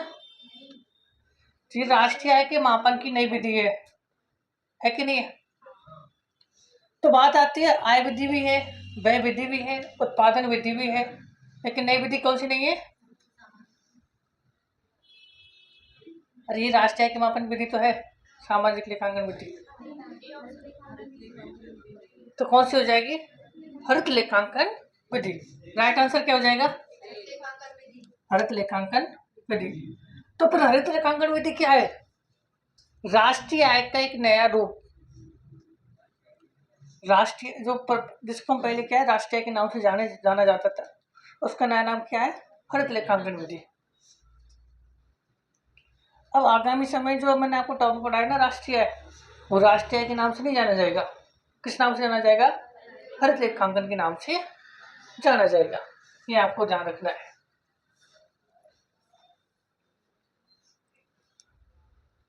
अब हरित लेखांकन थोड़ा मैं इसके बारे में बता देता हूँ। हरित लेखांकन क्या है?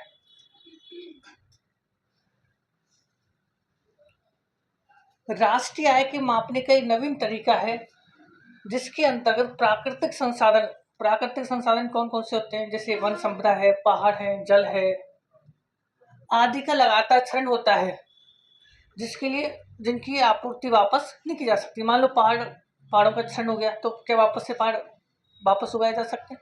क्या उनकी भरपाई की जा सकती है? नहीं की जा सकती। कौन सा बोल रहा है बिल्कुल पीछे से? तो राष्ट्रीय आय के जो जीडीपी को बढ़ाने के चक्कर में हम लगातार प्राकृतिक संसाधनों का दोहन कर रहे हैं, लेकिन राष्ट्रीय आय की गणना करते समय हम कहीं भी उन संसाधनों को नहीं जोड़ते, कहीं भी उनको अपन कहीं भी कैलकुलेट नहीं करते। जैसे हम लगातार जंगल काट रहे हैं, ट्रेन का विकास कर रहे हैं, घरों का मकान बढ़ा रहे हैं, बड़े बड़े बिल्डिंग बढ़ रहे हैं, फर्नीचर अपन लगातार यूज कर रहे हैं, लेकिन कहीं भी राष्ट्रीय आय के अंदर उन प्राकृतिक संसाधनों के खर्च को या उनके दोहन को कहीं भी शामिल नहीं किया गया है। जबकि हरित लेखांकन के अंदर उसी विसंगति को दूर किया गया है और इसमें कहा गया है कि अगर आप राष्ट्रीय आय के अंदर प्राकृतिक संसाधनों के दोहन को भी शामिल किया करते हो तो वो नई विधि क्या कहलाती है? हरित लेखांकन विधि कहलाती है। ये राष्ट्रीय आय के एक नया नाम है, आगामी समय में किताबों में देखने को मिलेगा, अभी तो आया नहीं है। ठीक है, अब अपन बात करते हैं सबसे पहले आय विधि की। अब आप हेडिंग बना लो, आय विधि, इनकम मेथड।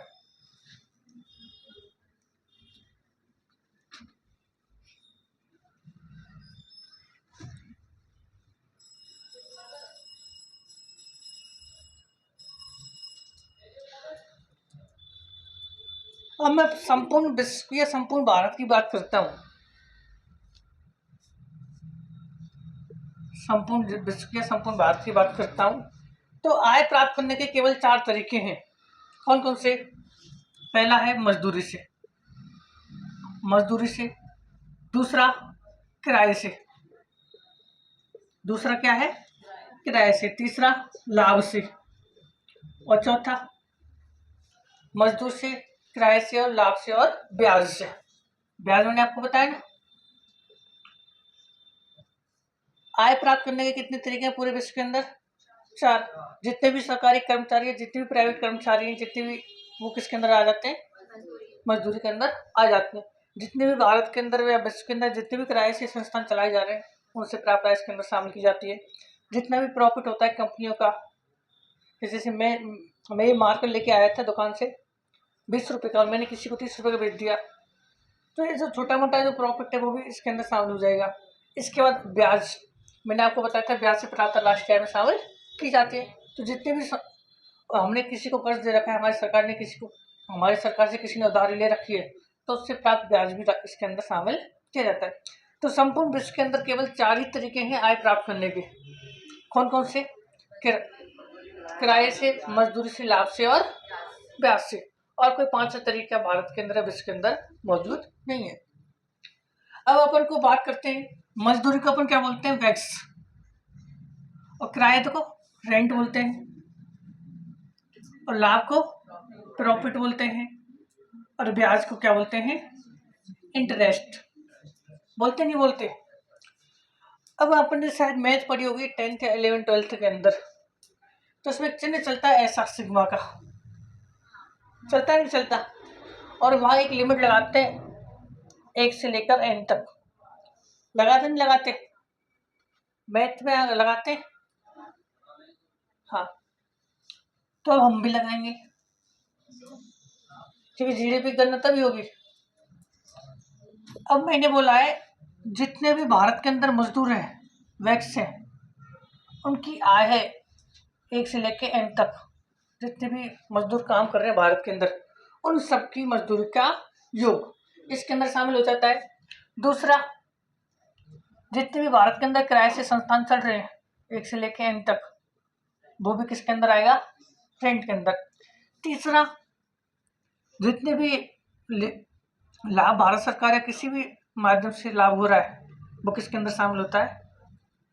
और एक, जितना भी ब्याज से हमें पैसा आ रहा है, इंटरेस्ट अपन को मिल रहा है, ये चीज समझ में आ रही है? अब देखो, मैं केवल इनका जो पहला एक शब्द है WRP और I, तो W का मतलब आपको समझना है, वैक्स लिखा है, R का मतलब रेंट लिखा है, और P का मतलब प्रॉफिट लिखा है। तो जीडीपी बराबर क्या हो जाएगा? I बराबर 1 से लेकर n तक W plus R plus P plus,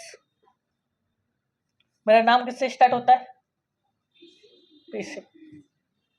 अब देखो, हम इधर वापस आते हैं, जीडीपी बराबर इन सबका योग कर लिया, वैक्स से, मजदूर से, लाभ से और ब्याज से। तो जीडीपी बराबर क्या जाएगा? फॉर्मूला पहला क्या आता है? W plus R plus P plus I। तो जीडीपी प्राप्त करने का क्या तरीका हो गया? तो आय विधि के आप यहाँ लिखोगे केवल 4 तरीके, आय प्राप्ति के केवल 4 तरीके।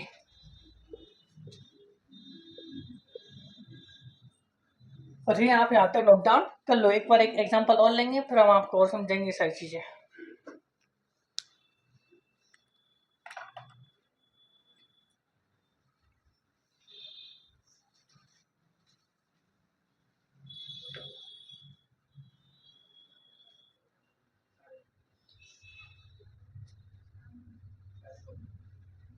तीन महीने बच रही है,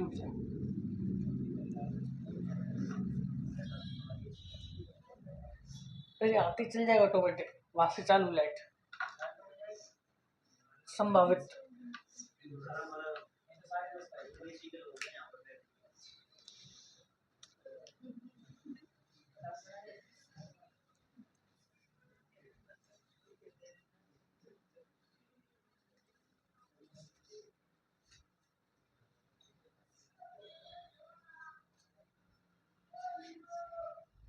बुला रहा हूँ नीचे।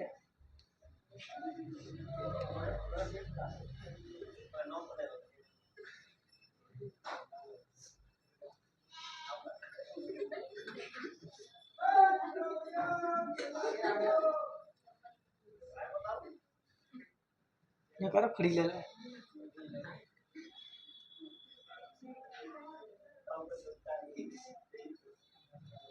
ठीक है, यहाँ तक देख लिया सबने? गर्मी से पड़ रही है? कम तो नहीं पड़ रही?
देखो, हर चीज़ के दो पहलू होते हैं।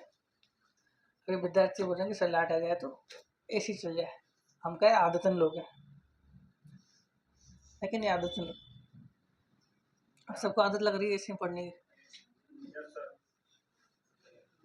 इसके साइड इफेक्ट भी हैं। साइड इफेक्ट बताऊँ क्या? अभी गुरु जी बोल के गए कुछ देर पहले 15 विद्यार्थियों की मौत हो गई थी केवल एसी की वजह से। हाँ, पढ़ते समय हुई थी ना, आग लग गई थी कोचिंग में एसी में।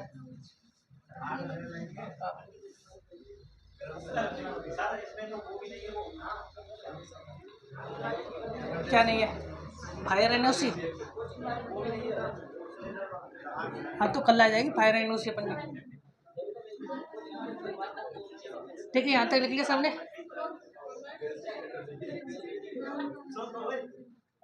राजस्थान के अंदर 3 मंजिला मकान से अगर कोई बड़ा मकान बनाता है तो उसको क्या फायर एनओसी लेनी पड़ती है। मतलब आपकी कभी भी कोई ऐसी स्थिति बन जाती है कि आपके मकान में क्या लग जाती है, आग लग जाती है, तो जो आती है एक तो पहले ये देखते हैं कि आपके घर के सामने कितना चौड़ा रास्ता है, वो फायर जो ब्रिगेड होती है वो आसानी आ जा सकती है या नहीं।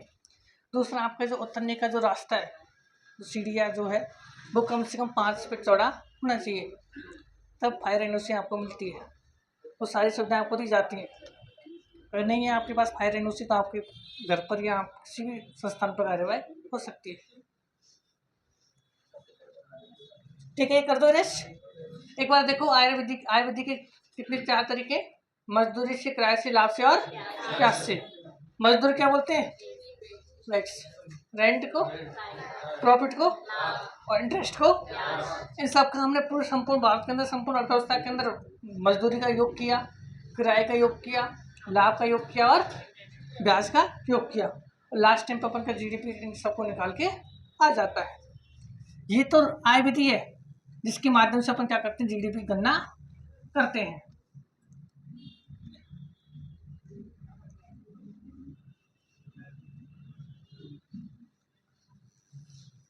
और लगातार हम कौन सी विधि का यूज कर रहे हैं राष्ट्रीय के मापन के लिए? आय विधि का। जो हमारा एनएसओ है, सीएसओ है, वो कौन सी विधि का लगातार यूज कर रहा है? आय विधि का। दूसरी है अपन की व्यय विधि। दूसरी कौन सी है? व्यय विधि। अब व्यय करने के केवल 4 तरीके हैं। व्यय या खर्च करने के 4 तरीके। 4 तरीके। 4 तरीके कौन कौन से होते हैं? एक होता है उपभोक्ता का खर्च। हम सब क्या है, भारत के एक उपभोक्ता है। एक उपभोक्ता का खर्च होता है। दूसरा सरकार का खर्च। सरकार का खर्च। तीसरा होता है निवेश। निवेश क्या होता है? इन्वेस्टमेंट। जैसे कोई भी आप काम शुभारंभ करते हो, कोई भी आप मान लो खुद का स्वयं का रोजगार खोलना चाहते हो, तो उसमें जो पैसा लगाते हो, उसके अंदर जो मेहनत करते हो, उन सबका योग क्या कहलाता है? निवेश कहलाता है। प्लस विदेशी खर्च। हमारे जो कुछ प्रधानमंत्री वगैरह वगैरह जो राजनेता हैं वो कहाँ चले जाते हैं? घूमने चले जाते हैं। या कुछ विदेशी मंत्री या वगैरह वगैरह हमारे भारत में घूमने आ जाते हैं। तो पहला क्या है, उपभोक्ता करते हैं हम सब, क्या है, भारत के उपभोक्ता हैं। और सरकार खर्च, मतलब सरकार कितना खर्च कर रही है, सड़क कितना बनवा रही है, पुल कितना बनवा रही है, उद्योग कितने खोल रही है, शिक्षा पर कितना निवेश कर रही है, सारे किस्म आते खर्च में आते हैं। इसके बाद उनकी सैलरी कितनी दे रही है सरकारी कर्मचारी, मंत्रियों को कितना पैसा मिल रहा है, उनकी सुरक्षा पर जितना पैसा खर्च हो रहा है। इसके बाद निवेश, मान लो कोई उपभोक्ता है, कोई नया स्टार्टअप, कोई नया उद्योग खोलना चाहता है, तो उसके अंदर कितना निवेश कर रहा है। और साथ में कौन सा है, विदेशी खर्च, मतलब कोई, या तो हम विदेश में घूमने जाए, हमारा भारत का कोई नेता या कोई विदेशी नेता हमारे भारत के अंदर घूमने आए, तो वो सारा का सारा क्या होता है, विदेशी खर्च के अंदर शामिल किया जाता है। अब आपको जीडीपी के अंदर इसको कैलकुलेट करना है, तो समस्त भारतीय जितने भी उपभोक्ता हैं, 1 से लेकर n तक, उपभोक्ता क्या बोलते हैं अपन,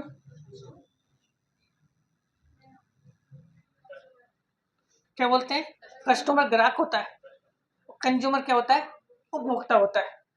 आपको ध्यान रखना है।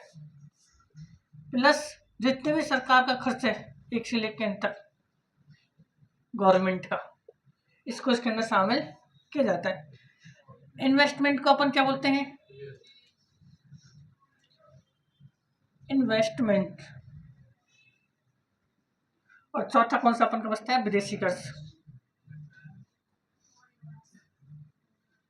फॉरेन कर्ज है ना, 1 से लेकर n तक। जीडीपी का अब अपन इसको एक एक शब्द लेते हैं। सी ले लिया, दूसरा जी ले लिया, तीसरा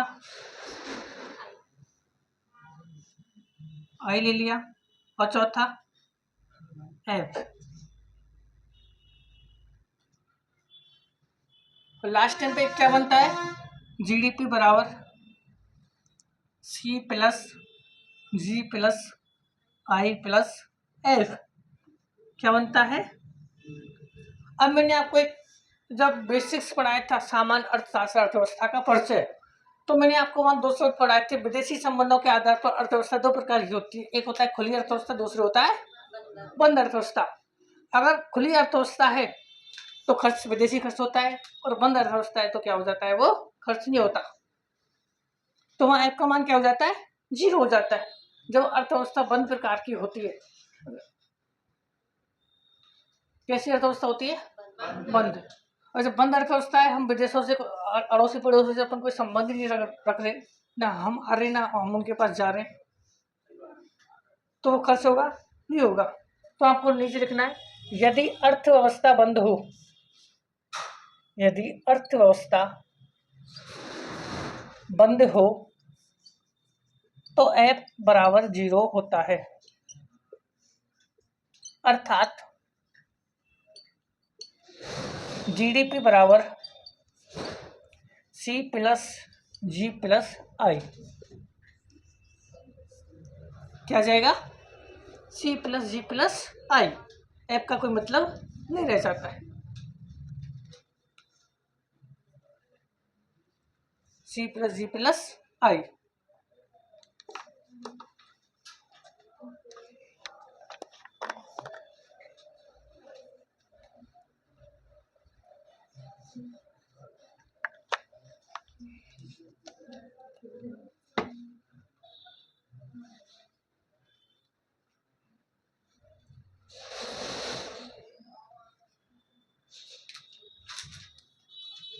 लिख लिया यहाँ तक सबने, लिख लो तो, है ना।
लिख लिया आता सबने?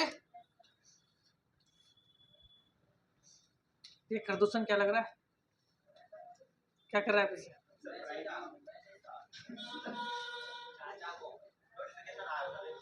चाचा को नोटिफिकेशन आया हो। चलो आगे चलते हैं। अब एक अपन के दो तरीके हो गए, अब तीसरे तरीके की अपन बात करते हैं। पहला तरीका अपन ने बताया था आय विधि। आय प्राप्त करने के 4 तरीके हैं, किराए से, मजदूरी से, लाभ से और प्यास से। वही व्यय विधि, व्यय करने के केवल 4 तरीके, एक तो उपभोक्ता का व्यय, सरकारी व्यय, निवेश में व्यय तथा विदेशी खर्च वाला व्यय। यहाँ तक समझ में आ गया? और बंद अर्थव्यवस्था है तो F का मान 0 हो जाता है और केवल 3 आधारों पर व्यय विधि का मापन किया जाता है।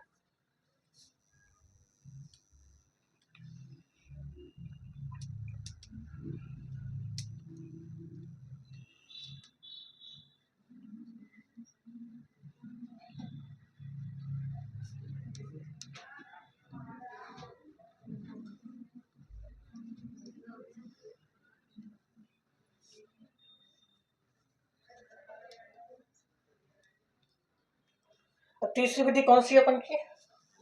उत्पादन विधि। उत्पादन विधि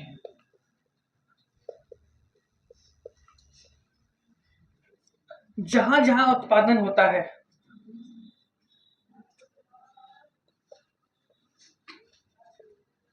उत्पादन, वस्तु का रूप परिवर्तन, वस्तु का रूप परिवर्तन, जहां जहां उत्पादन होता है वहां वहां कीमत बढ़ती है, वहां वहां कीमत बढ़ती है।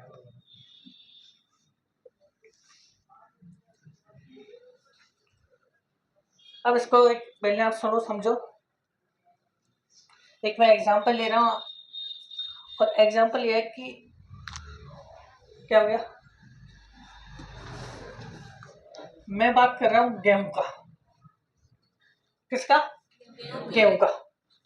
और एक किसान का जो अंतिम उत्पाद क्या होता है? गेहूं होता है।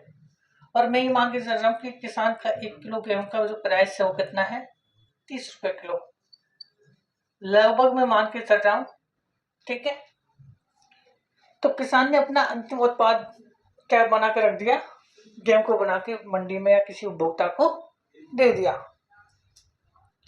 अब कोई भी अन्य उपभोक्ता है अगर इसको आटे के रूप में यूज करता है तो गेहूं से क्या बन जाता है? आटा। तो आटे का जो प्राइस है वो लगभग कितना है? 40 रुपए प्रति किलो। कितना है? 1 किलो आटे का प्राइस कितना है? और मान लो वही उपभोक्ता आटे का उपयोग न करके उसका क्या बना दे? ब्रेड बना दे। क्या बना दिया? ब्रेड बना दिया। और वही 1 किलो ब्रेड की जो कीमत है वो कितनी है? 100 रुपए किलो। मान लो किसी उपभोक्ता को ब्रेड भी नहीं खाना है, वो बना लेता है उसका सैंडविच।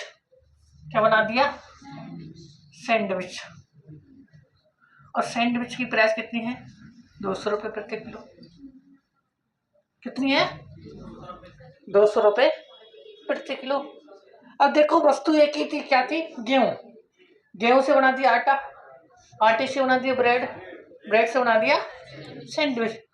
तो जहां जहां वस्तु का रूप परिवर्तित हुआ वहां कीमत क्या है? बढ़ती। अब कितनी कीमत बढ़ती है वो भी देख लेते हैं। किसान का अंतिम उत्पाद क्या था? गेहूं था। तो यहां से यहां तक कितना रुपए बढ़ा? 10 रुपए बढ़ा। गेहूं से आटा बना, 10 रुपए बढ़ गया। इसके बाद कितना रुपए बढ़ गया? 60 रुपए बढ़ गया। इसके बाद ब्रेड से सैंडविच बना दिया तो कितना बच गया? 100 रुपए। मैंने ऊपर वाली लाइन में क्या लिखा है कि जहां जहां उत्पादन मतलब वस्तु का रूप परिवर्तन होता है वहां वहां कीमत बढ़ती है। और इसके माध्यम से पहला मूल्य और बढ़ा हुआ मूल्य उन सबका योग क्या कहलाता है? जीडीपी प्राप्त करवाता है। अब मैं आपको फिर बता रहा हूँ वापस से। अब मैं इसको इरेज कर रहा हूँ वापस, एक उदाहरण को वापस मैं आपको लिखवा दूंगा इसको, है ना। 2-3 एग्जाम्पल हम इसके लिख लेंगे।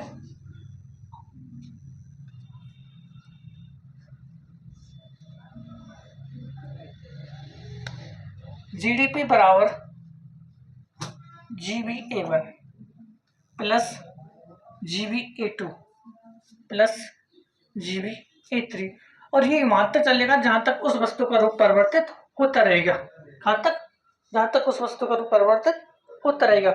जैसे दूध, दूध से बना दिया दही, दही से बना दिया मक्खन, मक्खन से बना दिया घी, रूप परिवर्तित हो रहा है। और उसमें भी कोई कंपनी अपना ब्रांड लगा के बेचते तो ब्रांडेड हो गया वो। चीज एक ही है, लगातार उसका रूप। अब अपन को जीडीपी निकालनी है, जीडीपी अपन को निकालनी है। तो पहला जो गेहूं का जो मूल्य था वो कितना था? 30 रुपए था। रुपए था, नहीं रुपए था। इसके बाद जो गेहूं से उसको बनाया था आटा, कितना बड़ा था? 10 रुपए। आटे से हमने किसको बनाया था? ब्रेड को। ब्रेड पर कितना बढ़ गया था? और ब्रेड से क्या बना दिया? तो जीडीपी का मान कितना आ जाता है? जीडीपी का मान कितना आएगा? 30 और 10 40 और 60। तो जीडीपी का अंतिम मूल्य कितना हो गया? तो फाइनल जीडीपी का मान आ गया, नहीं आ गया? अब अपन इसको एक एग्जांपल के तौर पर दूसरा एग्जांपल अपन लेते हैं। पहले आपने समझा गेहूं से आटा, आटे से ब्रेड, ब्रेड से क्या बना दिया। पहले आप यहाँ तक इसको लिख लो, और मैं नीचे इसको जो है ना वो लिख रहा हूँ वापस से डायग्राम को। गेहूं, गेहूं से आटा, आटे से ब्रेड, और ब्रेड से क्या बना दिया? सैंडविच। 30 रुपए किलो, 40 रुपए किलो, 100 रुपए किलो और 200 रुपए किलो।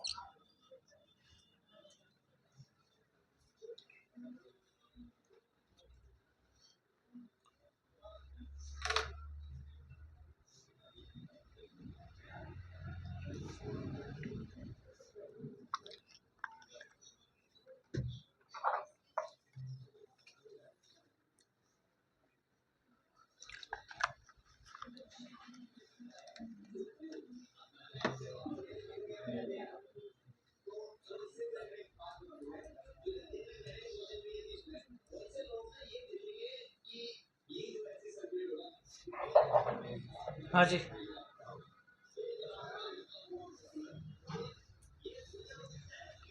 लिख लिया आता सबने?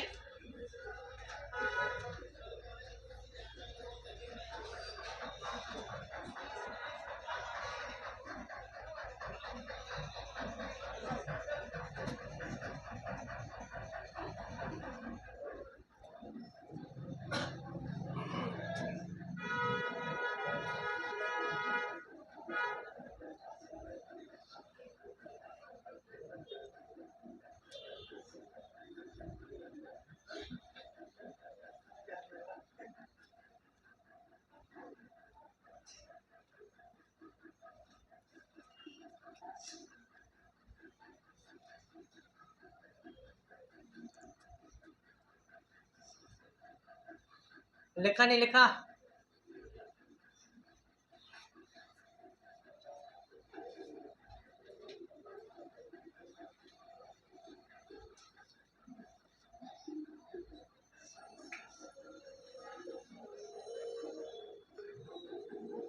जबरदस्त।